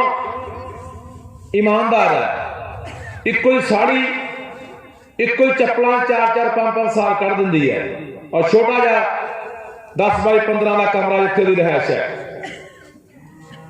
ਇਸ ਕਰਕੇ ਯਾਦ ਰੱਖਿਓ, ਆਉਣ ਵਾਲੇ ਦਿਨਾਂ ਦੇ ਵਿੱਚ ਚੋਰ ਭੱਜਣਗੇ। ਕੋਈ ਗੱਲ ਨਹੀਂ, ਭੱਜ ਜਾਣਗੇ। ਚੋਰਾਂ ਨੇ ਭੱਜਣਾ ਹੀ ਹੁੰਦਾ, ਚੋਰਾਂ ਦੇ ਪੈਰ ਨਹੀਂ ਹੁੰਦੇ। ਤਾਂ ਇਹ ਤੋਂ ਵੀ ਆਪਾਂ ਸੁਚੇਤ ਰਹਿਣਾ ਹੈ। BJP ਨੇ ਹਰ ਹਰਬਾ ਵਰਤਣਾ ਹੈ, ਹਰ ਢੰਗ ਹਰ ਤਰੀਕਾ ਵਰਤਣਾ ਹੈ ਪੰਜਾਬ ਦੇ ਵਿੱਚ ਪੈਰ ਜਮਾਉਣ ਦਾ, ਕਿਉਂਕਿ ਅਗਲਿਆਂ ਨੂੰ ਇਹ ਗੱਲ ਪਸੰਦ ਨਹੀਂ ਹੈਗੀ। ਮੋਦੀ ਦੇ ਹੰਕਾਰ ਨੂੰ ਸੱਟ ਵੱਜੀ ਹੈ, RSS ਦੇ ਹੰਕਾਰ ਨੂੰ ਸੱਟ ਵੱਜੀ ਹੈ ਵੀ ਅਸੀਂ ਜਿੱਧਰ ਨੂੰ ਇੱਕ ਵਾਰੀ ਮੂੰਹ ਕੀਤਾ ਫਤਿਹ ਵਾਪਸ ਕਰਕੇ ਆਏ ਆ, ਫਤਿਹ ਕਰਕੇ ਆਏ ਆ। ਅਸੀਂ ਜਿਹੜੇ ਆਪਣੀ ਜ਼ੁਬਾਨ ਦੇ ਵਿੱਚੋਂ ਗੱਲ ਕੱਢੀ ਹੈ ਉਹਨੂੰ ਪੂਰਾ ਕੀਤਾ। ਇਹ ਜਿਹੜੇ ਲੋਕ ਨੇ ਜਿਹੜੇ ਸਾਨੂੰ ਆ ਕੇ ਝਗਾ ਕੇ ਪ੍ਰਦੂਸ਼ਣ ਬਰਦਾਸ਼ਤ ਕਿਉਂ ਕਰੂਗਾ? ਤਾਂ ਮੈਂ ਹਮੇਸ਼ਾ ਕਹਿਣਾ ਹੁੰਦਾ, ਨਸਲ ਕੁਸ਼ੀਆਂ ਦੇ ਬੜੇ ਤਰੀਕੇ ਨੇ, ਹੁਣ ਢੰਗ ਬਦਲ ਗਏ ਆ।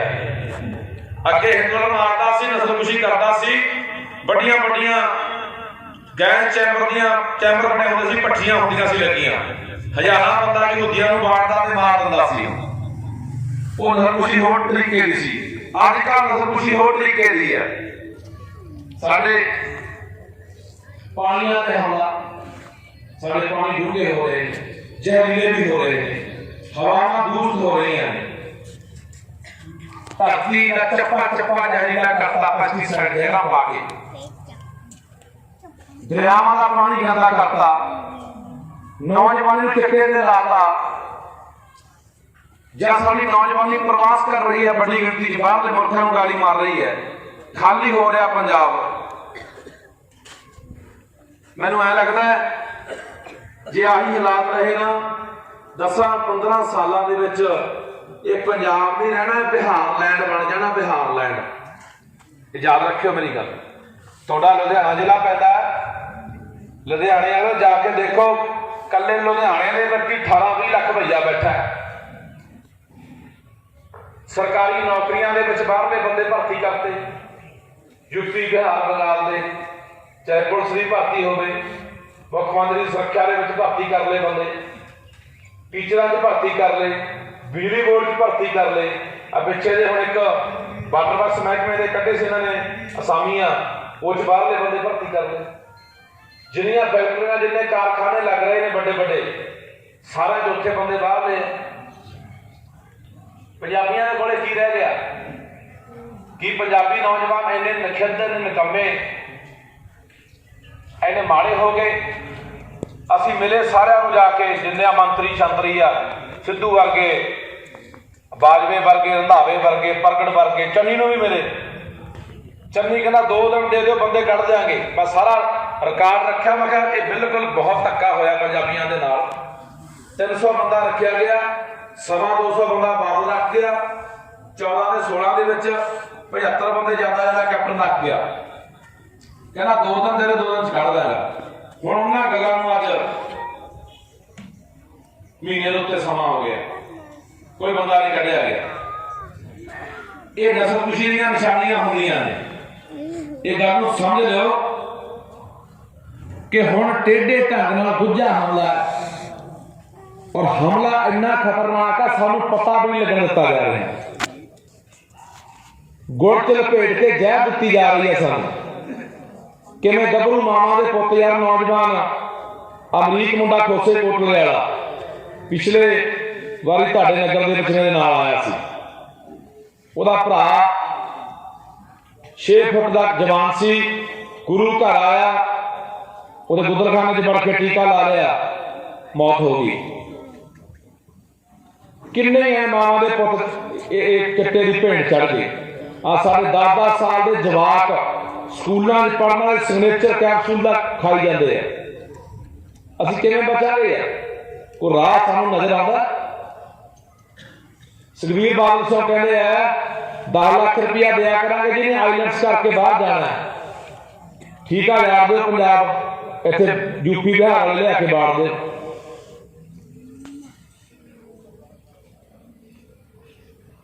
ਤਾਂ ਬਾਈ ਆ ਤੁਹਾਨੂੰ ਮੈਂ ਇੱਕ ਰਿਕਾਰਡਿੰਗ ਸੁਣਾਉਣਾ।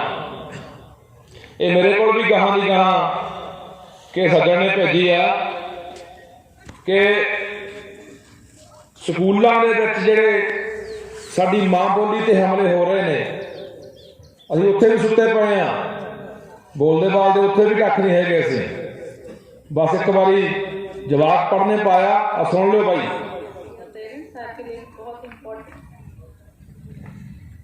इन्फॉर्मेशन है कि पंजाबी सब्जेक्ट जो है इस सेशन में हम रजिस्ट्रेशन तो कर देंगे क्लासमेट में, लेकिन उनको स्कूल में ये अगले सेशन में नहीं पढ़ाया जाएगा। तो बच्चे को खुद से ही इसके बारे में तैयारी करनी है। तो आपको जो भी आपको ऊपर एक डॉक्यूमेंट भेजी उसमें जो भी रिक्वायर्ड कॉलम है फिल करके एट द अर्लिएस्ट हमें सेंड कर दीजिए। Thank you so much. दोबारा सुनाओ, मतलब कुछ समझ नहीं आ रहा।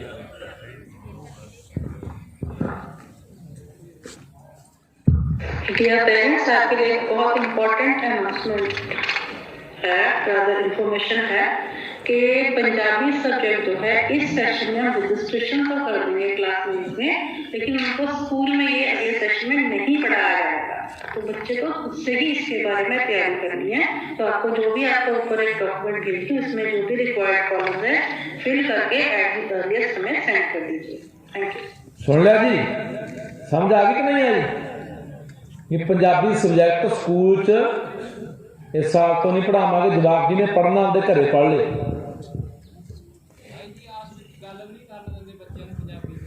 हाँ, ਅਸੀਂ ਫਿਰ ਉੱਥੇ ਕਿਉਂ ਨਹੀਂ ਬੋਲਦੇ ਬਾਈ?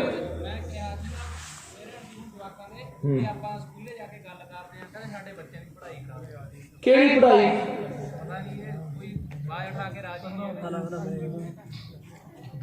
ਓਏ ਪੰਜਾਬ ਦੇ ਲੋਕੋ, ਅਸੀਂ ਕਿਹੜੇ ਚੱਕਰਾਂ 'ਚ ਪੈ ਗਏ ਆ? ਹਰ ਬੰਦੇ ਨੂੰ ਇੱਥੇ ਸਾਨੂੰ ਫੀਸਾਂ 'ਚ ਵੀ ਲੁੱਟੀ ਜਾਂਦੇ ਆ। ਉੱਥੇ ਵੀ ਜੇ ਕੋਈ ਬੰਦਾ ਮੇਰੇ ਵਰਗਾ ਬੋਲਦਾ ਵੀ ਆ ਜਾਓ ਇਕੱਠੇ ਹੋ ਕੇ ਸਕੂਲ ਘੇਰ ਗਏ, ਤੇ ਜਵਾਕ ਦੀ ਪੜ੍ਹਾਈ ਨਾ ਖਰਾਬ ਹੋ ਜੇ। ਜੇ ਪੰਜਾਬੀ ਨਹੀਂ ਬੋਲਣ ਦਿੰਦੇ ਉੱਥੇ ਵੀ ਅਸੀਂ ਕਹਿ ਦਿੰਦੇ ਆ ਉਹ ਨਾ ਯਾਰ ਆਪਾਂ ਤਾਂ ਆਪਣੇ ਜਵਾਕ ਦੀ ਪੜ੍ਹਾਈ ਨਾ ਖਰਾਬ ਹੋ ਜੇ। ਕਿਹੜਾ ਤੁਹਾਡਾ ਜਵਾਕ ਡੀਸੀ ਲੱਗਣ ਲੱਗਿਆ ਜੀ? ਇੱਥੇ ਤੁਸੀਂ, ਮੈਂ ਸ਼ਰਤ ਕਰਦਾ, ਜਿੰਨੇ ਤੁਸੀਂ ਅੰਗਰੇਜ਼ੀ ਸਕੂਲਾਂ 'ਚ ਪੜ੍ਹਾਉਣੇ ਆ, ਕਿਸੇ ਜਵਾਕ ਨੂੰ ਟੈਸਟ ਦੇ ਵਿੱਚ ਬਿਠਾ ਦਿਓ, ਜਵਾਕ ਨੂੰ ਕੱਖ ਨਹੀਂ ਪਤਾ। 59 69 89 99 ਬਿੰਦੀਆਂ ਟਿੱਪੀਆਂ ਔਂਕੜ ਬਲੈਂਕੜ ਕਿਸੇ ਨੂੰ ਪਤਾ ਹੀ ਨਹੀਂ ਯਾਰ।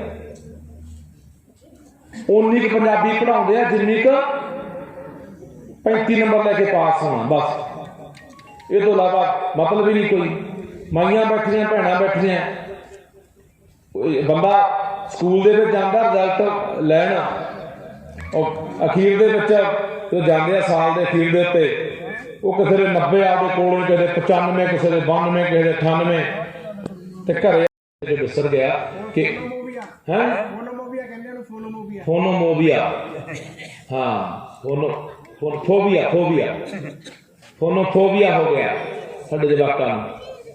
ਤਾਂ ਫਿਰ ਜਿਹੜੇ ਜਵਾਕ ਨੇ ਮੋਟੂ ਪਤਲੂ ਦੇਖ ਕੇ ਵੱਡਾ ਹੋਣਾ ਹੈ, ਛੋਟਾ ਭੀਮ ਵੱਡਾ ਭੀਮ, ਉਹ ਨਹੀਂ ਫਿਰ ਹਰੀ ਸਿੰਘ ਨਲੂਆ ਬਣਦਾ, ਉਹ ਨਹੀਂ ਜੰਗਾਂ ਲੜਦਾ ਅੱਗੇ ਜਾ ਕੇ, ਉਹ ਨਹੀਂ ਬੰਦਾ ਸਿੰਘ ਬਹਾਦਰ ਬਣਦਾ, ਉਹ ਨਹੀਂ ਸੋਚ ਰੱਖਦਾ ਕਿ ਸ਼ੇਰੇ ਪੰਜਾਬ ਮਹਾਰਾਜਾ ਰਣਜੀਤ ਸਿੰਘ ਨੇ 40 ਸਾਲ ਕਿਵੇਂ ਕੀਤਾ ਇਸ ਦੁਨੀਆ ਤੇ। ਇਹ ਦੁਨੀਆ ਮੇਰੀ ਹੈ, ਧਰਤੀ ਮੇਰੀ ਹੈ, ਖਿੱਤਾ ਮੇਰਾ ਹੈ, ਇਹਦਾ ਮੈਂ ਮਾਲਕ ਹੈ, ਇਹਦਾ ਮੈਂ ਰਾਜਾ ਹੈ। ਸਾਡੇ ਦੀ ਜਿਹੜੀ ਗੁਲਾਮੀ ਦੀ ਮਾਨਸਿਕਤਾ ਆ ਗਈ ਨਾ, ਗੁਲਾਮ ਮਾਨਸਿਕਤਾ ਬਣ ਗਈ। ਇਹ ਕਿਉਂ ਬਣ ਗਈ? ਅਸੀਂ ਰਾਜਿਆਂ ਵਾਂਗੂ ਸੋਚਣਾ ਹੀ ਛੱਡਤਾ। ਸੋਚ ਹੀ ਇੱਥੇ ਲਿਆਏ ਵੀ ਨਹੀਂ, ਅਸੀਂ ਤਾਂ ਦੱਬੇ ਕੁੱਟਲੇ ਹੀ ਰਹਿਣਾ, ਛਿੱਤਰ ਹੀ ਖਾਣੇ ਆ। ਕਦੇ ਬਾਦਲਾਂ ਦੇ ਖਾ ਲਏ, ਕਦੇ ਕਾਂਗਰਸੀਆਂ ਦੇ ਖਾ ਲਏ, ਕਦੇ ਹੋਰ ਦੇ ਖਾ ਲਓ।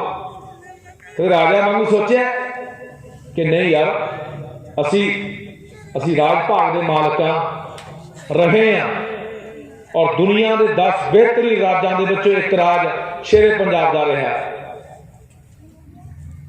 ਉਹ ਗੱਲੇ ਨਹੀਂ ਦੱਸਦੇ ਸੀ, ਕਿਹੜੇ ਸਾਡੇ ਜਵਾਕ ਜਾਣਦੇ ਆ ਗੱਲਾਂ ਬਈ। ਅੱਗੇ ਮਾਵਾਂ ਦੱਸਦੀਆਂ, ਬਜ਼ੁਰਗ ਦੱਸਦੇ, ਦਾਦਾ ਦਾਦੀ ਕਹਾਣੀਆਂ ਦੇ ਵਿੱਚ ਹੀ, ਬਾਤਾਂ ਦੇ ਵਿੱਚ ਹੀ ਆਪਣਾ ਸਾਰਾ ਇਤਿਹਾਸ ਸਮਝਾ ਦਿੰਦੇ। ਹੁਣ ਗੱਲਾਂ ਉੱਡ ਗਈਆਂ। ਇੱਕ ਨਾ ਪਿੱਛੇ ਜੇ ਗੀਤ ਆਇਆ ਸੀ, ਵਿਰਾਸਤ ਸੰਧੂ ਦਾ ਗੀਤ ਆ, ਮੁੰਡਾ ਵਿਰਾਸਤ ਸੰਧੂ, ਸੁਣਿਆ ਬਈ ਨੌਜਵਾਨੋ? ਹੈ ਕਿਹਨੇ ਸੁਣਿਆ ਬਈ? ਹੱਥ ਖੜਾ ਕਰੋ। ਹੈ ਕਿਹੜਾ ਗੀਤ ਆ ਹੋਲਵਰ? ਹਾਂ, ਉਹਦਾ ਨਾਂ ਗੀਤ ਦਾ ਪੁਰਾਣਾ ਪੰਜਾਬ ਦੂਜਾ ਭਾਗ। ਸੁਣਿਆ ਬਈ? ਸੁਣ ਕੇ ਦੇਖਿਓ। ਉਹ 7 ਮਿੰਟ ਦਾ ਗੀਤ ਆ। 7 ਮਿੰਟਾਂ ਦੇ ਵਿੱਚ ਪੂਰਾ ਇਤਿਹਾਸ ਉਹਨੇ ਇੰਨ ਬਿੰਨ ਬਿਆਨ ਕਰਤਾ। ਬੰਦੇ ਦੇ ਰੌਂਗਟੇ ਖੜੇ ਹੁੰਦੇ ਨੇ, ਬੰਦੇ ਦੇ ਅੰਦਰੋਂ ਜਜ਼ਬਾਤ ਖੌਲਦੇ ਨੇ। ਉਹ ਅਸੀਂ ਥੋੜੀ ਸੁਣਨਾ ਹੁੰਦਾ, ਅਸੀਂ ਸੁਣਨਾ ਹੁੰਦਾ ਆਪਣਾ ਆਹ ਜਿਹੜੇ ਦੂਜੇ ਗਾਉਣ ਵਾਲੇ ਨੇ। ਕਿਹਦਾ ਹੁਣ ਜ਼ਿਕਰ ਕਰਾਂ ਮੈਂ? ਚੱਕ ਲੋ, ਧਰ ਲੋ, ਰਫਲਾਂ ਵਾਲੇ, ਗਨਾਸਿਆਂ ਵਾਲੇ। ਇਸ ਕਰਕੇ ਸਾਡਾ ਜਿਹੜਾ ਮਾਨਸਿਕ ਪੱਧਰ ਹੈ ਬਹੁਤ ਥੱਲੇ ਆ ਗਿਆ। ਸੋ ਲੜਾਈ ਲੜ ਰਹੇ ਆ ਬਾਈ ਪੰਜਾਬ ਨੂੰ ਪੈਰਾਂ 'ਤੇ ਖੜਾ ਕਰਨ ਦੀ। 6 ਸਾਲ ਹੋ ਗਏ ਘਰਾਂ ਤੋਂ ਤੁਰਿਆਂ ਨੂੰ, ਰਾਤਾਂ ਵੀ ਬਾਹਰ ਕੱਟਣੀਆਂ ਪੈਂਦੀਆਂ ਨੇ, ਪਰ ਇੱਕੋ ਹੀ ਸੋਚ ਹੈ ਕਿ ਯਾਰ ਜੇ ਸਾਡੇ ਇੱਥੇ ਇੱਕ ਮੈਨੂੰ ਬਾਈ ਮਿਲਿਆ, ਕਹਿੰਦਾ ਬਾਈ ਸਾਡੇ ਬੱਧਨੀ ਕੋਲੇ ਚੰਨੀ ਆਇਆ ਹੋਣਾ ਮੁੱਖ ਮੰਤਰੀ, ਕਹਿੰਦਾ ਪਿੰਡ 'ਚ ਇਕੱਠ ਕੀਤਾ ਵੀ ਚਲੋ ਆਪਾਂ ਘਰਾਓ ਕਰਾਂਗੇ, ਘੇਰਾਂਗੇ, ਸਵਾਲ ਜਵਾਬ ਕਰਾਂਗੇ। ਕਹਿੰਦਾ 5 ਬੰਦੇ ਨਿਕਲੇ, ਬਾਕੀ ਉਹੀ ਗੱਲ ਜਿਵੇਂ ਪਹਿਲਾਂ ਮੇਰੇ ਸਾਥੀ ਕਰਕੇ ਗਏ ਆ ਕਿ ਆਪਾਂ ਕੀ ਲੈਣਾ ਹੈ, ਆਪਾਂ ਕੀ ਲੈਣਾ, ਆਪਾਂ ਅੱਗੇ ਹੋ ਕੇ ਕਾਹਨੂੰ ਵਿਰੋਧ ਪਾਉਣਾ, ਆਪਣੇ ਤੇ ਕੱਲ੍ਹ ਨੂੰ ਕੋਈ ਸਰਕਾਰ ਆ ਗਈ ਪਰਚਾ ਦਰਜ ਕਰਾ ਦੂਗੀ, ਆਪਾਂ ਪਿੰਡ ਦੇ ਬੰਦੇ ਨਾਲ ਕਿਉਂ ਵਿਗਾੜ ਪਾਉਣਾ। ਹੁਣ ਜਿਹੜੀ ਆਪਾਂ ਕੀ ਲੈਣ ਵਾਲੀ ਬਿਮਾਰੀ ਹੈ ਨਾ, ਬਹੁਤ ਖਤਰਨਾਕ ਹੈ। ਹਰ ਬੰਦਾ ਚਾਹੁੰਦਾ ਵੀ ਦੂਜੇ ਦੇ ਮੋਢੇ 'ਤੇ ਰੱਖ ਕੇ ਚਲਾ ਦੇ।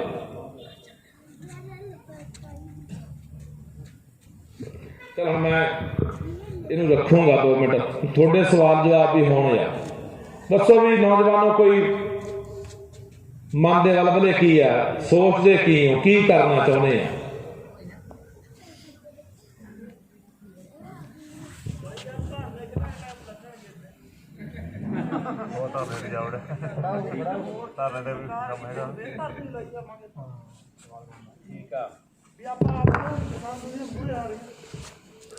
ਕਾਹਦੇ ਚ ਇਲੈਕਸ਼ਨ ਵੋਟਾਂ ਕਾਂਗਰਸ ਵਾਲੀ ਤਾਂ ਫਿਰ ਲੱਖੇ ਦਾ ਨਾ ਲਾਉਣ ਜਾਓ, ਬਿਜਲੀ ਨਹੀਂ ਮਿਲਦੀ, ਗ੍ਰੇਡ ਤੇ ਫੇਰ ਜਾਓ, ਯੂਰੀਆ ਨਹੀਂ ਮਿਲਦਾ, ਡੀਏਪੀ ਨਹੀਂ ਮਿਲਦਾ, ਫੇਰ ਧਰਨੇ ਵੀ ਕੋਈ ਹੱਲ ਨਹੀਂ, ਧਰਨੇ ਦਾ ਕੋਈ ਹੱਲ।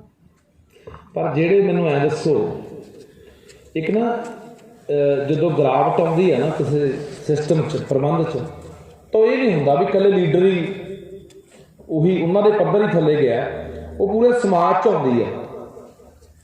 ਹੁਣ ਇਹ ਗਿਰਾਵਟ ਸਾਡੇ 'ਚ ਵੀ ਤਾਂ ਹੈਗੀ ਨਾ, ਤੇ ਸਾਡੇ 'ਚ ਉਹ ਨਿਕਲ ਕੇ ਗਏ ਨੇ। ਆਪਾਂ ਨੂੰ ਕੀ ਯਕੀਨ ਆ ਵੀ ਜਿਹੜੇ ਬੰਦੇ ਨਵੇਂ ਲੈ ਕੇ ਆਵਾਂਗੇ ਉਹ ਸਿਧਾਂਤਾਂ ਦੇ ਪਹਿਰਾ ਦੇਣਗੇ?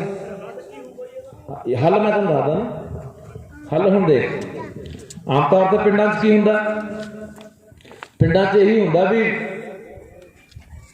20 ਕਿੱਲਿਆਂ ਵਾਲੇ ਦੀ ਪੈਨਸ਼ਨ ਵੱਧੀ ਹੈ, ਗਰੀਬ ਮਾਤੜ ਦੀ ਪੈਨਸ਼ਨ ਹੈ ਨਹੀਂ, ਐਂ ਹੁੰਦਾ ਜੀ।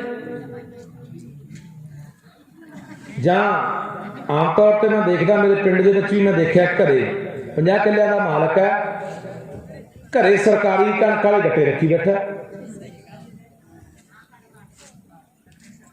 ਜਾਂ ਸਾਡੀ ਆਦਤ ਕਿੱਥੇ ਬਣ ਗਈ, ਪਈਆਂ ਵੱਢ ਲਓ, ਖਾਲ ਵੱਢ ਲਓ, ਹੈ ਕਿ ਨਹੀਂ ਹੈ ਬਈ? ਹੁਣ ਬਈ ਜੇ ਸਾਡਾ 10 ਕਿੱਲਿਆਂ ਨਾਲ, 20 ਕਿੱਲਿਆਂ ਨਾਲ, 50 ਕਿੱਲਿਆਂ ਨਾਲ ਢਿੱਡ ਨਹੀਂ ਭਰਦਾ, ਫਿਰ ਪਈਆਂ ਖਾਲ ਵੱਢ ਕੇ ਢਿੱਡ ਭਰ ਜੂ? ਕਿੱਡਾ ਸੋਹਣਾ ਰੁੱਖ ਖੜਾ ਹੁੰਦਾ ਹੈ, ਬੰਦਾ ਮਿੰਟ ਲਾਉਂਦਾ ਵੱਢਣ ਲੱਗਿਆ ਕਿ ਨਹੀਂ ਯਾਰ, ਤਾਂ ਮੇਰੀ ਛਾਂ ਬਹੁਤ ਇਹਦੀ ਫਸਲ ਮਾਰਦੀ ਹੈ, ਫਸਲ ਮਰ ਜਾਂਦੀ ਹੈ ਮੇਰੀ, ਇੱਥੋਂ ਮੇਰੇ 2 ਗੱਟੇ ਘੱਟ ਜਾਂਦੇ ਝੋਨੇ ਦੇ, ਵੱਢ ਦਿਓ ਇਹਨੂੰ। ਜਾਂ ਮੀਟਰਾਂ ਤੇ ਕੁੰਡੀ ਲੱਗੀ ਹੈ ਤੇ ਪਾਣੀ ਡੋਲ ਰਹੇ ਹਾਂ ਅਸੀਂ ਫਰਸ਼ਾਂ ਦੇ ਉੱਤੇ, ਮੱਝਾਂ ਦੇ ਉੱਤੇ, ਗੱਡੀਆਂ ਦੇ ਉੱਤੇ, ਕਿਹੜਾ ਬਿੱਲ ਆਉਣਾ ਬਈ? ਕੁੰਡੀ ਲੱਗੀ ਹੈ, ਮਾਈਆਂ ਬੈਠੀਆਂ ਭਾਂਡੇ ਧੋਈ ਜਾਂਦੀਆਂ ਹੁੰਦੀਆਂ, ਟੂਟੀ ਹੋਣੀ ਚੱਲੀ ਜਾਂਦੀ ਹੁੰਦੀ ਹੈ। ਬੰਦਾ ਪਿਸ਼ਾਬ ਕਰਕੇ ਆਉਂਦਾ ਗੁਸਲਖਾਨੇ 'ਚ, 20 ਲੀਟਰ ਪਾਣੀ ਡੋਲ ਲਿਆਂਦਾ। ਇਹ ਕੌਣ ਕਰੂਗਾ? ਸਰਕਾਰ ਕਰੂਗੀ। ਇਹ ਤਾਂ ਸਰਕਾਰ ਨੇ ਨਹੀਂ ਕਰਨਾ ਛੋਟੇ ਵੀਰ, ਇਹ ਤਾਂ ਬੰਦੇ ਨੇ ਕਰਨਾ ਹੈ। ਉਹਨੂੰ ਸਮਝ ਹੋਣੀ ਚਾਹੀਦੀ ਕਿ ਮੇਰਾ ਕੰਮ ਹੈ, ਸ਼ੁਰੂਆਤ ਮੈਂ ਆਪਣੇ ਘਰ ਤੋਂ ਕਰਨੀ ਹੈ, ਆਪਣੇ ਪਰਿਵਾਰ ਤੋਂ ਕਰਨੀ ਹੈ। ਔਰ ਮੈਂ ਕੁਦਰਤ ਨੂੰ ਕਿਵੇਂ ਸਾਂਭਣਾ। ਅੱਗੇ ਸਾਡੇ ਬਜ਼ੁਰਗਾਂ ਤੋਂ ਮੈਂ ਹੁਣ ਵੀ ਮੈਂ ਦੇਖਦਾ ਰਿਹਾ, ਪੁਰਾਣੇ ਬਜ਼ੁਰਗਾਂ ਨੂੰ ਸੁਣਦੇ ਵੀ ਰਹੇ ਹਾਂ, ਛੋਟੇ ਜਿਹੇ ਹੁੰਦੇ ਸੀ ਦੇਖਦੇ ਵੀ ਰਹੇ ਹਾਂ। ਜੇ ਕੋਈ 4 ਕਰਮਾਂ ਦਾ ਰਾਹ ਹੁੰਦਾ ਨਾ ਤੇ ਬੰਦਾ 2 ਫੁੱਟ ਨਾਲ ਵੀ ਛੱਡ ਦਿੰਦਾ ਵੀ ਕੋਈ ਗੱਲ ਨਹੀਂ ਯਾਰ, ਸਰਕਾਰੀ ਰਾਹ ਨਹੀਂ ਹੁੰਦੇ ਲੋਕਾਂ ਨੂੰ। ਹੁਣ ਹਾਲਾਂਕਿ 2 ਫੁੱਟ ਵੱਢ ਲਾਓ ਪਰ ਇਹਨੂੰ ਸਾਡਾ ਸਬਰ ਹਿੱਲ ਗਿਆ। ਗੁਰਬਾਣੀ ਕੀ ਸਿਖਾਉਂਦੀ ਹੈ? ਸਬਰ, ਸੰਤੋਖ, ਹਯਾ ਤੇ ਦਇਆ। ਨਾ ਹੁਣ ਕਿਸੇ 'ਚ ਹਯਾ, ਨਾ ਦਇਆ, ਨਾ ਸਬਰ ਆ, ਨਾ ਸੰਤੋਖ ਹੈ। 2.5 ਸਾਲ ਦੀ ਬੱਚੀ ਮਾਰਤੀ ਲੁਧਿਆਣੇ, 6 ਸਾਲ ਦੀ ਇੱਕ ਹੋਰ ਬੱਚੀ ਮਾਰ ਕੇ ਗੁਰਦੁਆਰੇ 'ਚ ਦੱਬਤੀ। ਇਹ ਕਿਉਂ ਹੋ ਰਿਹਾ? ਬੰਦਾ ਬੰਦੇ ਦਾ ਵੈਰੀ ਬਣ ਗਿਆ, ਭਰਾ ਭਰਾ ਦਾ ਵੈਰੀ ਬਣ ਗਿਆ, ਪੁੱਤ ਪਿਓ ਦਾ ਵੈਰੀ ਬਣ ਗਿਆ। ਇਹ ਕਿਉਂ ਹੋ ਰਿਹਾ? ਜੇ 2 ਭਰਾ ਜਾਂ 3 ਭਰਾ ਕਿਸੇ ਪਰਿਵਾਰ 'ਚ ਸਾਂਝੇ ਰਹਿ ਰਹੇ ਨੇ, ਕਬੀਲਦਾਰੀ ਇੱਕ ਕੋਲੇ ਹੈ, ਦੂਜਾ ਤੋਂ ਫਿੱਬੀ ਲਾਈ ਜਾਂਦਾ। ਇਹ ਕਿਉਂ ਹੋ ਗਿਆ? ਕਿਉਂਕਿ ਅਸਲ ਨਾਲ ਟੁੱਟ ਗਏ, ਮੂਲ ਨਾਲ ਟੁੱਟ ਗਏ। ਬੰਦਾ ਉਸ ਕਾਦਰ ਨਾਲ, ਕੁਦਰਤ ਨਾਲ ਟੁੱਟ ਗਿਆ, ਉਸ ਗੁਰਬਾਣੀ ਦੇ ਫਲਸਫੇ ਨਾਲ ਟੁੱਟ ਗਿਆ, ਉਹਨਾਂ ਸਿਧਾਂਤਾਂ ਨਾਲ ਟੁੱਟ ਗਿਆ। ਅਸੀਂ ਖੰਡ ਪਾਠ ਕਰਾਉਂਦੇ ਹਾਂ, ਘਰਾਂ 'ਚ ਸਹਿਜ ਪਾਠ ਕਰਾਉਂਦੇ ਹਾਂ, ਗੁਰਦੁਆਰੇ ਨਤਮਸਤਕ ਹੁੰਦੇ ਆ, ਜਾ ਕੇ ਦਰਬਾਰ ਸਾਹਿਬ ਜਾਂਦੇ ਆ, ਸੋਚ ਥੋੜੀ ਬਦਲਦੇ ਆ। ਸੋਚ ਥੋੜੀ, ਇੱਕ ਹਿਰਦਾ ਥੋੜੀ ਬਦਲਦਾ, ਹਿਰਦਾ ਥੋੜੀ ਪਵਿੱਤਰ ਹੁੰਦਾ ਸਾਡਾ। 4 ਪਾਪ ਕਰਕੇ ਕਹਿੰਦੇ ਕੋਈ ਖੰਡ ਪਾਠ ਕਰਾ ਦਾਂਗੇ, ਪਾਪ ਲੈ ਜਾਣਗੇ। ਸੋਚ ਤਾਂ ਸਾਡੀ ਆ। ਭਾਈ ਲੱਖੇ, ਇਹ ਇੱਕ ਹੱਲ ਹੈ। ਅਸਲ ਹੱਲ ਕੀ ਉਹਦਾ ਮੈਂ ਦੱਸ। ਆਪਾਂ ਵਾਰੀ ਸਾਰੀਆਂ ਗੱਲਾਂ ਆਪਾਂ ਦੇਖੋ। ਮੈਂ ਹੱਲ ਮੈਂ ਇਸ ਕਰਕੇ ਕਹਿਣਾ ਕਿ ਹੱਲ ਸਾਡੇ ਵਿੱਚ ਪਿਆ ਹੁੰਦਾ, ਹੱਲ ਸਾਡੇ ਸਮਾਜ 'ਚ ਪਿਆ ਹੁੰਦਾ, ਹੱਲ ਸਾਡੇ ਲੋਕਾਂ 'ਚ ਪਿਆ ਹੁੰਦਾ। ਹੁਣ ਤੁਸੀਂ ਐਂ ਸੋਚਦੇ ਹੋਵੋਗੇ ਵੀ ਇਹ ਪਤਾ ਨਹੀਂ ਦਵਾ ਨਹੀਂ ਲਾ ਕੇ ਬਹਿ ਗਿਆ ਯਾਰ। ਜੇ ਹੁੰਦਾ ਨਾ, ਹੁਣ ਇਹੋ ਜਿਹੀਆਂ ਗੱਲਾਂ ਜਿਹੜੇ ਸਿਆਸੀ ਬੰਦੇ ਉਹ ਨਹੀਂ ਕਰਦੇ। ਸੰਤ ਦਾ ਤੁਹਾਡੇ ਬਾਹਲੇ ਬੈਠੇ ਆ। ਮੈਂ ਪਿਛਲੇ ਵਾਰੀ ਬੋਲਤਾ ਸੀ, ਬੜਾ ਰੌਲਾ ਖੜਾ ਹੋ ਗਿਆ ਸੀ ਉਦੋਂ ਕਿ ਸਾਡੇ ਡੇਰਿਆਂ ਬਾਰੇ ਬੋਲ ਗਿਆ। ਤਾਂ ਚਲੋ ਵੀ ਮੇਰਾ ਮਕਸਦ ਇਹੀ ਹੈ ਵੀ ਜਿੰਨਾ ਚਿਰ ਸਾਡੇ ਸਮਾਜ 'ਚ ਬਦਲ ਨਹੀਂ ਹੁੰਦਾ, ਸਾਡੇ 'ਚ ਚੇਤਨਤਾ ਨਹੀਂ ਆਉਂਦੀ, ਸਾਡੇ 'ਚ ਇਹ ਸਮਝ ਨਹੀਂ ਆਉਂਦੀ ਵੀ ਨਹੀਂ ਯਾਰ ਇੱਕ ਸਮਝ ਕੀ ਹੁੰਦੀ ਹੈ। ਆਹ ਦਿਹਾੜੇ ਉਹ ਦਿਨ ਨੇ ਜਦੋਂ ਸਾਹਿਬਜ਼ਾਦੇ ਕੁਰਬਾਨੀਆਂ ਕਰਕੇ ਕੌਮ ਦੀ ਨੀਂਹ ਰੱਖ ਕੇ ਗਏ। ਹੁਣ ਤੁਸੀਂ ਇਹ ਸੋਚੋ ਕਦੇ ਦਿਮਾਗ ਦੇ ਨਾਲ, ਠੰਡਾ ਬੁਰਜ,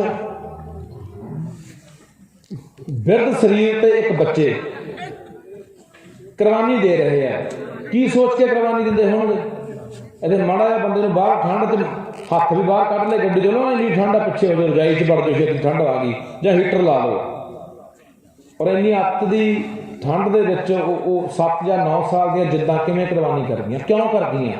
ਮਕਸਦ ਕੀ ਸੀ? ਮਕਸਦ ਇਹੀ ਸੀ ਵੀ ਨਹੀਂ ਯਾਰ, ਜੇ ਅੱਜ ਕੁਰਬਾਨੀ ਕਰਾਂਗੇ ਤਾਂ ਸਾਡੀ ਆਉਣ ਵਾਲੀ ਕੌਮ ਨੇ ਸੁਰੱਖਿਅਤ ਰਹਿਣਾ। ਇਹੀ ਹੁੰਦਾ ਨਾ। ਅੱਜ ਬੰਦਾ ਇਹ ਕਿਹੜੀ ਗੱਲ ਸੋਚਦਾ ਵੀ ਨਹੀਂ ਯਾਰ ਮੈਨੂੰ ਕੁਛ ਕਰਨਾ ਪੈਣਾ, ਮੇਰੇ ਨਾਲ ਆਉਣ ਵਾਲੀਆਂ ਨਸਲਾਂ ਸੁਰੱਖਿਅਤ ਰਹਿਣ। ਆਪਾਂ ਦਿੱਲੀ ਇੱਕੋ ਹੀ ਗੱਲ ਕਰਦੇ ਰਹੇ ਮੋਰਚੇ ਦੌਰਾਨ ਵੀ ਗੱਲ ਕੱਲੀਆਂ ਫਸਲਾਂ ਦੀ ਨਹੀਂ, ਗੱਲ ਨਸਲਾਂ ਦੀ ਹੈ। ਹੁਣ ਨਸਲਾਂ ਲਈ ਪੰਜਾਬ ਕਿਵੇਂ ਰਹੂ? ਹੁਣ ਕਿਸੇ ਵੀ ਸਿਆਸੀ ਪਾਰਟੀ ਦੇ ਏਜੰਡੇ ਦੇ ਉੱਤੇ ਗੱਲ ਹੈਗੀ ਹੈ, ਉਹਨਾਂ ਦੇ ਚੋਣ ਮੈਨੀਫੈਸਟੋ ਦਾ ਹਿੱਸਾ ਹੈਗੀ ਹੈ ਕਿ ਪੰਜਾਬ ਦਾ ਪਾਣੀ ਕਿਵੇਂ ਬਚੂ। ਇਹ ਯੂਨੈਸਕੋ ਦੀ ਰਿਪੋਰਟ ਹੈ, ਪੰਜਾਬ ਦਾ ਸਰਵੇ ਹੋਇਆ ਕਿ ਪੰਜਾਬ ਕੋਲੇ 7-8 ਸਾਲਾਂ 'ਚ ਪੀਣ ਵਾਲਾ ਪਾਣੀ ਵੀ ਨਹੀਂ ਬਚਣਾ। ਹਰ ਸਾਲ ਆਪਾਂ ਟੋਟਾ ਪਾ ਦਿੰਦੇ ਹਾਂ ਕਿ ਨਹੀਂ ਪਾ ਦਿੰਦੇ? ਡੂੰਘਾ ਹੋ ਰਿਹਾ ਪਾਣੀ। ਦੱਸੋ ਕਿਸੇ ਪਾਰਟੀ ਦੇ ਏਜੰਡੇ ਤੇ ਹੈ ਜਾਂ ਲੋਕਾਂ ਦੇ ਏਜੰਡੇ ਤੇ ਹੈ ਵੀ ਭਾਈ ਲੀਡਰ ਆਉਣਗੇ ਘੇਰ ਕੇ ਕਹਾਂਗੇ ਦੱਸੋ ਭਾਈ ਵੱਡੇ ਏਜੰਡੇ ਤਾਂ ਆਹ 2-3 ਹੈ। ਪਾਣੀ ਦਾ ਵੱਡਾ ਮੁੱਦਾ, ਪਾਣੀ ਕਿਵੇਂ ਬਚਾਉਣਾ। ਕਿਹੜੀਆਂ ਸਰਕਾਰਾਂ ਇੱਥੇ ਪਾਲਿਸੀਆਂ ਨੀਤੀਆਂ ਲੈ ਕੇ ਆਈਆਂ ਪਾਣੀ ਨੂੰ ਸਟੋਰ ਕਰਨ ਦੇ ਲਈ, ਪਾਣੀ ਨੂੰ ਧਰਤੀ ਹੇਠਾਂ ਜੀਣ ਦੇ ਲਈ? ਰੌਲਾ ਬਹੁਤ ਪੈ ਰਿਹਾ। ਐ ਸਰਕਾਰ ਨੇ ਵੀ ਕਮੇਟੀਆਂ ਬਣਾਈਆਂ ਸੀ ਕਿ ਪਾਣੀ ਦੇ ਉੱਤੇ ਕਮੇਟੀ ਬਣੀ ਆ ਪੰਜਾਬ ਦਾ ਪਾਣੀ ਬਚਾਉਣ ਤੇ।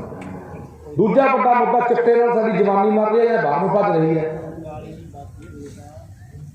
ਇਹ ਦੋਨੇ ਮੁੱਦੇ ਹੀ ਹੈ ਨਹੀਂ। ਅਜੇ ਮੁੱਦੇ ਕਮਾਤ ਕੇ ਸਾਡੇ ਤਾਂ ਯਾਰ ਸਾਰੇ ਕੋਲ ਮੁੱਦੇ।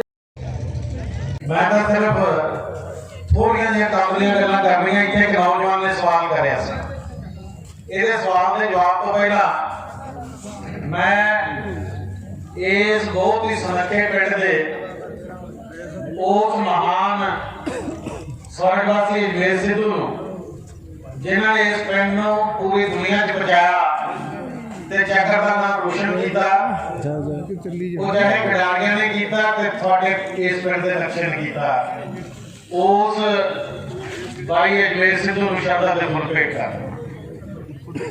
ਮੇਰੇ ਛੋਟੇ ਵੀਰ ਨੇ ਸਵਾਲ ਕੀਤਾ ਸੀ, ਕਿਉਂਕਿ ਇੱਕ ਸੰਘਰਸ਼ ਲੜ ਕੇ ਹਟੇ ਆ ਤੇ ਸਮਝਦੇ ਆ ਜਿਹੜਾ ਬਾਈ ਦਾ ਸਵਾਲ ਸੀ ਛੋਟੇ ਵੀਰ ਦਾ ਕਿ ਕੀ ਸਾਰੀ ਉਮਰ ਧਰਨੇ ਹੀ ਲਾਉਂਦੇ ਰਹਾਂਗੇ ਵੀ ਆਪ ਕਿਉਂ ਨਹੀਂ ਮੂਹਰੇ ਅੱਗੇ ਆਉਂਦੇ। ਮੈਂ ਦੋਨਾਂ ਗੱਲਾਂ ਦਾ ਇੱਕੋ ਜਵਾਬ ਦੇਣਾ ਹੈ ਕਿ ਜਦੋਂ ਦਾ ਇਹ ਸਮਾਜ ਬਣਿਆ, ਜਦੋਂ ਬੰਦਾ ਧਰਤੀ ਤੇ ਆਇਆ, ਜੰਗਲਾਂ 'ਚ ਰਹਿੰਦਾ ਸੀ, ਪਹਿਲਾਂ ਜੰਗਲਾਂ 'ਚ ਰਹਿੰਦਾ ਸੀ, ਕਬੀਲਿਆਂ 'ਚ ਰਹਿੰਦਾ ਸੀ, ਫਿਰ ਜ਼ਮੀਨਦਾਰੀ ਯੁੱਗ ਆਇਆ, ਫਿਰ ਸਰਮਾਏਦਾਰੀ ਯੁੱਗ ਆਇਆ, ਹੁਣ ਸਾਮਰਾਜ ਦਾ ਯੁੱਗ ਹੈ। ਜਿਹੜੀ ਵਿਦੇਸ਼ੀ ਕੰਪਨੀਆਂ ਕਾਰਪੋਰੇਟ ਤੁਹਾਡੇ ਇਸ ਮੁਲਕ ਤੇ ਕਬਜ਼ਾ ਕਰਨ ਆ ਰਹੇ ਆ, ਜਿਨ੍ਹਾਂ ਨੂੰ ਤੁਸੀਂ ਇਹਦੇ ਰੋਕਿਆ। ਅਮਲੀ ਬਾਈ ਬਾਈ ਕਹਿਆ ਵੀਰੇ ਕਹਿਆ ਸੁਣਿਆ, ਇਸ ਕਾਰਪੋਰੇਟ ਨੂੰ ਇੱਧਰ ਧਿਆਨ ਦਿਓ, ਹੁਣ ਮੈਂ ਤੇਰੇ ਨਾਲ ਅੱਖ ਜਾ ਪਾਉਣੀ। ਇਸ ਕਾਰਪੋਰੇਟ ਨੂੰ ਤੁਸੀਂ ਰੋਕਿਆ, ਆਪਾਂ ਕਾਲੇ ਕਾਨੂੰਨਾਂ ਨੂੰ ਅਜੇ ਰੋਕਿਆ, ਖਤਮ ਨਹੀਂ ਹੋਏ। ਇਹ ਖਤਮ ਕਿਉਂ ਨਹੀਂ ਹੋਏ? ਕਿਉਂਕਿ ਕਾਰਪੋਰੇਟ ਜਿੰਦਾ ਹੈ। ਕਾਰਪੋਰੇਟ ਦਾ ਮਤਲਬ ਹੈ ਦੁਨੀਆ ਦਾ ਸਾਮਰਾਜ। ਇਹ ਦੁਨੀਆ ਦਾ ਸਾਮਰਾਜ ਉਗਿਓ ਸ਼ਾਂਤੀ ਰੱਖੋਗੇ। ਇਹ ਦੁਨੀਆ ਦਾ ਸਾਮਰਾਜ ਜਦੋਂ ਤੁਹਾਡੇ ਤੇ ਸਿੱਧਾ ਰਾਜ ਕਰਦਾ ਸੀ ਤਾਂ ਭਗਤ ਸਿੰਘ ਨੇ ਨਾਰਾ ਦਿੱਤਾ ਸੀ ਸਾਮਰਾਜਵਾਦ ਮੁਰਦਾਬਾਦ। ਉਹਨੇ ਦੂਜਾ ਨਾਰਾ ਦਿੱਤਾ ਸੀ ਇਨਕਲਾਬ ਜਿੰਦਾਬਾਦ। ਜਿੰਨਾ ਚਿਰ ਇਨਕਲਾਬ ਨਹੀਂ ਹੁੰਦਾ, ਇੱਕ ਗੱਲ ਪੱਲੇ ਬੰਨ ਲਓ, ਜਿੰਨਾ ਚਿਰ ਕਾਰਪੋਰੇਟ ਢਾਇਆ ਨਹੀਂ ਜਾਂਦਾ, ਜਿੰਨਾ ਚਿਰ ਸਾਮਰਾਜ ਖਤਮ ਨਹੀਂ ਹੁੰਦਾ, ਜਿੰਨਾ ਚਿਰ ਲੁੱਟ ਦਾ ਪ੍ਰਬੰਧ ਖਤਮ ਨਹੀਂ ਹੁੰਦਾ, ਧਰਨੇ ਲਾਉਣੇ ਪੈਣਗੇ। ਇੱਕ ਗੱਲ। ਹੁਣ ਦੂਜੀ ਗੱਲ ਇਹ ਹੈ ਕਿ ਕੀ ਇਹ ਕਾਰਪੋਰੇਟ,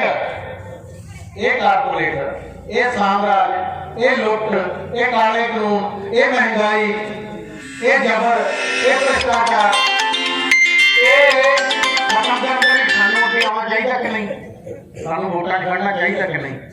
ਠੀਕ ਹੈ, ਇਹੀ ਸਵਾਲ ਹੈ। ਬਿਨਾਂ ਸ਼ੱਕ ਅਸੀਂ ਇਸ ਗੱਲ ਨਾਲ ਸਹਿਮਤ ਹਾਂ ਕਿ ਇਹ ਸਰਕਾਰ ਬਦਲਣੀ ਚਾਹੀਦੀ ਹੈ ਤੇ ਸਾਡੀ ਸਰਕਾਰ ਬਣਨੀ ਚਾਹੀਦੀ ਹੈ। ਸਾਡੀ ਸਰਕਾਰ ਬਣਨੀ ਚਾਹੀਦੀ ਹੈ। ਪਰ ਮੁੱਦਾ ਇਹ ਹੈ ਕਿ ਕੀ ਸਰਕਾਰ ਹੁਣ ਬਣਾਉਣੀ ਹੈ? ਆਮ ਆਦਮੀ ਪਾਰਟੀ ਦੀ ਹਵਾ ਚੱਲੀ ਸੀ। ਮੈਨੂੰ ਅੱਜ ਵੀ ਯਾਦ ਆ, ਮੇਰੇ ਜਗਰਾਮੀ ਝਾਂਸੀ ਚੌਂਕ 'ਚ ਇੱਥੇ ਲੱਖ ਤੱਕ ਪਾਣੀ ਸੀ ਤੇ ਭਗਵੰਤ ਮਾਨ 1.5 ਘੰਟਾ ਲੇਟ ਆਇਆ ਸੀ ਤੇ ਮੀਂਹ ਪੈਂਦਾ ਸੀ। ਲੋਕਾਂ ਨੇ ਭਗਵੰਤ ਮਾਨ ਨੂੰ 1.25 ਘੰਟਾ ਬਿਨਾਂ ਪਲਕ ਝਪਕਿਆਂ ਸੁਣਿਆ ਸੀ ਔਰ ਲੋਕਾਂ ਨੂੰ ਕਾਸ ਬਚੀ ਸੀ ਵੀ ਕਿ ਜੇ ਆਮ ਆਦਮੀ ਪਾਰਟੀ ਆ ਗਈ ਤਾਂ ਸ਼ਾਇਦ। ਇੱਕ ਮਿੰਟ ਭਾਈ ਤੂੰ ਬਸ ਇਹਨੂੰ ਬਾਬਾ ਨੂੰ ਹਟਾ ਦੇ। ਬਾਬਾ ਇੱਕ ਮਿੰਟ ਇੱਧਰ ਧਿਆਨ ਦੇ। ਬਾਈ ਲੱਖਣ ਨੂੰ ਅੱਜ ਰਾਤ ਘਰੇ ਰੱਖ ਲਈ ਕੋਈ। ਉਹ ਜਿਹੜਾ ਆਮ ਆਦਮੀ ਪਾਰਟੀ ਦੀ ਖਾਵਾ ਬਣੀ, ਸਾਡਾ ਪਿੰਡ ਵੀ ਬਹੁਤ ਸਾਰਾ ਸਵਾਰ ਹੋਇਆ ਤੇ ਮੈਨੂੰ ਅੱਜ ਵੀ ਪਤਾ ਹੈ, ਪੂਰੀ ਜ਼ੋਰ ਨਾਲ ਸਵਾਰ ਹੋਇਆ। ਪਰ ਅੱਜ ਸਥਿਤੀ ਕੀ ਹੈ? ਅੱਜ ਸਥਿਤੀ ਇਹ ਹੈ ਕਿ ਅਰਵਿੰਦ ਕੇਜਰੀਵਾਲ ਅੱਧੇ ਘੰਟੇ ਲਈ ਦਿੱਲੀ ਦੇ ਵਿੱਚ ਸਰਕਾਰੀ ਤੌਰ ਤੇ ਸਾਰੇ ਚੈਨਲ ਖਰੀਦ ਕੇ ਦੀਵਾਲੀ ਮਨਾਉਂਦਾ ਹੈ, ਦੀਵਾਲੀ ਦਾ ਤਿਉਹਾਰ ਮਨਾਉਂਦਾ ਹੈ। ਕਿ ਕੀ ਕੇਜਰੀਵਾਲ ਲਈ ਹਿੰਦੂ ਹੀ ਵੋਟ ਹੈ? ਕੱਲ ਨੂੰ ਸਿੱਖਾਂ ਦਾ, ਈਸਾਈਆਂ ਦਾ, ਜੈਨੀਆਂ ਦਾ, ਬੋਧੀਆਂ ਦਾ ਉਹ ਤਿਉਹਾਰ ਟੀਵੀ ਤੇ ਮਨਾਊਗਾ? ਨਹੀਂ ਮਨਾਊਗਾ, ਕਿਉਂਕਿ ਕੇਜਰੀਵਾਲ ਨੇ ਇਹ ਗੱਲ ਫੜ ਲਈ ਕਿ ਜੇ ਮੋਦੀ ਜਿੱਤ ਕੇ ਰਾਜ ਕਰ ਸਕਦਾ ਹੈ ਤਾਂ ਹਿੰਦੂ ਵੋਟਾਂ ਦੇ ਸਿਰ ਤੇ ਕਰ ਸਕਦਾ ਹੈ। ਇਸ ਕਰਕੇ ਹਿੰਦੂਆਂ ਦਾ ਤਿਉਹਾਰ ਦੀਵਾਲੀ ਟੀਵੀ ਤੇ ਮਨਾਉਂਦਾ ਹੈ। ਤੇ ਜਦੋਂ ਕਿਹਾ ਤਾਂ ਇਹ ਜਾਵੇ ਕਿ ਸਾਡੀ ਪਾਰਟੀ ਧਰਮ ਨਿਰਪੱਖ ਹੈ, ਇਹ ਕਿਸੇ ਧਰਮ ਨੂੰ ਨਹੀਂ ਚੱਕੂਗੀ, ਤੇ ਦੀਵਾਲੀ ਮਨਾਈ ਜਾਵੇ ਤੇ ਗਣੇਸ਼ ਚਤੁਰਥੀ ਤੇ ਉਹਦੀ ਪੂਜਾ ਟੀਵੀ ਤੇ ਕੀਤੀ ਜਾਵੇ। ਇਹ ਦੋਨੇ ਤੁਸੀਂ ਟੀਵੀ ਚੈਨਲਾਂ ਤੇ NDTV ਤੋਂ ਲੈ ਕੇ ਅੱਜ ਤੱਕ ਹਰੇਕ ਚੈਨਲ ਤੇ ਦੇਖਿਆ। ਇਹਦਾ ਮਤਲਬ ਕੀ ਹੈ ਕਿ ਜੋ ਬਨਾਰਸ ਜਾਂਦਾ ਹੈ ਉਹ ਰਾਮਲਲਾ ਦੀ ਧਰਤੀ ਤੇ ਅਯੋਧਿਆ ਜਾ ਕੇ ਮੱਥਾ ਟੇਕਦਾ ਹੈ, ਉਹ ਮੱਥਾ ਜਾ ਕੇ ਮੱਥਾ ਟੇਕਦਾ ਹੈ, ਉਹ ਸਰਦਾਰੋ। ਇਹਦਾ ਮਤਲਬ ਹੈ ਕਿ ਕੇਜਰੀਵਾਲ ਦੇ ਦਿਮਾਗ 'ਚ ਇਹ ਗੱਲ ਆ ਗਈ ਕਿ ਜੇ ਮੈਂ ਪ੍ਰਧਾਨ ਮੰਤਰੀ ਬਣ ਸਕਦਾ ਤਾਂ ਮੈਂ ਹਿੰਦੂ ਵੋਟਾਂ ਦੇ ਸਿਰ ਤੇ ਬਣ ਸਕਦਾ, ਕੋਈ ਹਿੰਦੂ ਮੈਜੋਰਟੀ ਹੈ ਹਿੰਦੁਸਤਾਨ। ਪਰ ਜਦੋਂ ਨਾਗਰਿਕਤਾ ਸੋਧ ਕਾਨੂੰਨ ਮੋਦੀ ਨੇ ਪਾਸ ਕੀਤਾ, ਸ਼ਹੀਦ ਬਾਗ ਵੀ ਗਏ ਆ, ਮਲੇਰਕੋਟਲੇ ਵੀ ਗਏ ਆ, ਚੰਡੀਗੜ੍ਹ ਵੀ ਗਏ ਆ, ਲੁਧਿਆਣੇ ਜਲੰਧਰ ਬਾਈਪਾਸ ਤੇ ਧਰਨਾ ਲੱਗਾ ਹੈ ਮੁਸਲਿਮ ਵਰਗ ਦਾ, ਉੱਥੇ ਵੀ ਗਏ ਆ। 1.5 ਸਾਲ ਲੰਬੀ ਲੜਾਈ ਲੜੀ ਹੈ। ਅੱਜ ਵੀ ਜਾਮੀਆ ਮਿਲੀਆ ਦੀਆਂ ਕੁੜੀਆਂ ਤੇ ਮੁੰਡਿਆਂ ਤੇ JNU ਦੇ ਮੁੰਡੇ ਕੁੜੀਆਂ ਤੇ ਪਰਚੇ ਦਰਜ ਆ, ਕਾਹਦੇ ਗ੍ਰੇਸਰ ਹੋ ਗਏ। ਉਹ ਨਾਗਰਿਕਤਾ ਸੋਧ ਕਾਨੂੰਨ ਤੁਹਾਡੇ ਇਸ ਕਿਸਾਨ ਸੰਘਰਸ਼ ਨੇ ਪਿੱਛੇ ਮੋੜਤਾ, ਨਹੀਂ ਉਹ ਜੇ ਲਾਗੂ ਹੋ ਜਾਣਾ ਸੀ ਤੇ ਤੁਹਾਡੇ ਘਰਾਂ ਜਾ ਕੇ ਤੁਹਾਡੇ ਦਰ ਖੜਕਾ ਕੇ ਤੁਹਾਨੂੰ ਪੁੱਛਣਾ ਸੀ ਹਜ਼ਾਰਾ ਸਿੰਘ ਦਾ ਘਰ? ਹਾਂਜੀ, ਤਾਂ ਹਜ਼ਾਰਾ ਸਿੰਘ ਦਾ 10ਵੀਂ ਦਾ ਸਰਟੀਫਿਕੇਟ ਲਿਆਓ, ਉਹਦੀ ਜਨਮ ਤਰੀਕ ਦੇਖਣੀ ਹੈ, ਉਹਦਾ ਜਨਮ ਦਾ ਸਥਾਨ ਕਿਹੜਾ ਹੈ ਦੇਖਣਾ ਹੈ। ਤੇ ਆਪਣੇ ਕੋਲ ਆਪਣੇ ਦਾਦੇ ਪੜਦਾਦਿਆਂ ਦੇ ਜਨਮ ਦੇ ਸਬੂਤ ਹੈ ਨਹੀਂ ਗਏ, 10ਵੀਂ ਦੇ 8ਵੀਂ ਦੇ 5ਵੀਂ ਦੇ ਹੈ ਨਹੀਂ ਨਾ। ਤੇ ਉਹਨਾਂ ਨੇ ਫਿਰ ਉਹ ਨਾਗਰਿਕਤਾ ਰਜਿਸਟਰ ਦੇ ਅੰਦਰ ਇਹ ਦਰਜ ਕਰ ਲੈਣਾ ਸੀ ਕਿ ਹਜ਼ਾਰਾ ਸਿੰਘ ਦਾ ਪਰਿਵਾਰ ਹੈ ਜਿਹੜਾ, ਉਹਦੇ ਕੋਲ ਚਾਦਰ 'ਚ ਜੰਮਣ ਦਾ ਸਬੂਤ ਨਹੀਂ ਹੈ, ਇਸ ਕਰਕੇ ਇਹਦੀ ਨਾਗਰਿਕਤਾ ਕੈਂਸਲ ਕੀਤੀ ਜਾਂਦੀ ਹੈ। ਇਹਦਾ ਮਤਲਬ ਹੈ ਕਿ ਇਹਦੀ ਨਾਗਰਿਕਤਾ ਕੈਂਸਲ ਕਰਕੇ ਇਹਦੀ ਜ਼ਮੀਨ ਦਾ ਹੱਕ, ਇਹਦੀ ਜਾਇਦਾਦ ਦਾ ਹੱਕ, ਇਹਦੇ ਆਧਾਰ ਕਾਰਡ ਦਾ ਹੱਕ, ਇਹਦੀ ਬੈਂਕ ਕਾਪੀ ਦਾ ਹੱਕ, ਇਹਦੇ ਬੱਚਿਆਂ ਦੇ ਪੜ੍ਹਨ ਦਾ ਹੱਕ, ਇਹ ਸਾਰੇ ਹੱਕ ਖਤਮ ਕੀਤੇ ਜਾਂਦੇ ਆ। ਕਿਸਾਨ ਸੰਘਰਸ਼ ਨੇ ਉਸ ਨਾਗਰਿਕਤਾ ਸੋਧ ਰਜਿਸਟਰ ਨੂੰ, ਉਸ ਨਾਗਰਿਕਤਾ ਕਾਨੂੰਨ ਨੂੰ ਪਿੱਛੇ ਮੋੜਿਆ, ਮੋਦੀ ਨੂੰ ਲਾਗੂ ਕਰਕੇ ਹਿੰਦੁਸਤਾਨ ਚੋਂ ਸਿੱਖਾਂ ਨੂੰ, ਮੁਸਲਮਾਨਾਂ ਨੂੰ, ਈਸਾਈਆਂ ਨੂੰ, ਘੱਟ ਗਿਣਤੀਆਂ ਨੂੰ ਇਸ ਦੇਸ਼ ਤੋਂ ਬਾਹਰ ਕੱਢਣਾ ਚਾਹੁੰਦਾ, ਇਹਨੂੰ ਹਿੰਦੂ ਰਾਸ਼ਟਰ ਬਣਾਉਣਾ ਚਾਹੁੰਦਾ ਹੈ। ਤੁਹਾਡੇ ਕਿਸਾਨ ਸੰਘਰਸ਼ ਦੀ ਸਭ ਤੋਂ ਵੱਡੀ ਪ੍ਰਾਪਤੀ ਇਹ ਹੈ ਕਿ ਮੋਦੀ ਦੇ ਹਿੰਦੂ ਰਾਸ਼ਟਰ ਬਣਾਉਣ ਦੇ ਇਸ ਕੁਚੱਜੇ ਕਦਮ ਨੂੰ, ਇਸ ਲੋਕ ਵਿਰੋਧੀ ਕਦਮ ਨੂੰ ਤੁਸੀਂ ਰੋਕਿਆ। ਸੱਚੀ ਮੁੱਚੀ ਚੰਗੇ ਇਮਾਨਦਾਰ ਸਾਊ ਪ੍ਰਤੀਬੱਧ ਜਿਵੇਂ ਸੁੱਖ ਨੇ ਕਿਹਾ ਸੀ, ਉਹ ਲੋਕਾਂ ਦੀ ਲੋੜ ਹੈ। ਪਰ ਅਜੇ ਵੀ ਮੈਂ ਗੱਲ ਕਹਾਂ, ਕੱਲ ਮੈਂ ਕਲੇਰੀ ਸਨਮਾਨ ਸਮਾਗਮ ਤੇ ਗਿਆ, ਅਮਰਗੜ੍ਹ ਕਲੇਰ, ਗੁਰੂਆਂ ਦਾ ਆਪਣੇ ਬਾਬਿਆਂ ਦਾ ਪਿੰਡ ਹੈ। ਮੈਂ ਉੱਥੇ ਸਨਮਾਨ ਲੈਣ ਲੱਗਿਆ, ਮੈਂ ਪੁੱਛਿਆ, ਮੈਂ ਕਿਹਾ ਤੁਹਾਡੇ ਪਿੰਡ ਚੋਂ ਦਿੱਲੀ ਕਿੰਨੇ ਗਏ? 16। ਪਿੰਡ ਦੀ ਬੱਸੋਂ ਕਿੰਨੀ ਹੈ? 7600। ਅਜੇ ਤਾਂ ਆਪਾਂ ਗੋੜੇ ਚੋਂ ਪੌਣੀ ਵੀ ਚੱਕਰ ਚੋਂ ਤੁਹਾਡੀਆਂ ਬੱਸਾਂ ਗਈਆਂ। ਮੈਨੂੰ ਮਾਣ ਹੈ ਇਸ ਪਿੰਡ ਤੇ। ਆਖਰ ਵਿੱਚ ਸਮੂਹ ਕਿਸਾਨਾਂ ਦਾ ਸਨਮਾਨ ਕੀਤਾ ਗਿਆ।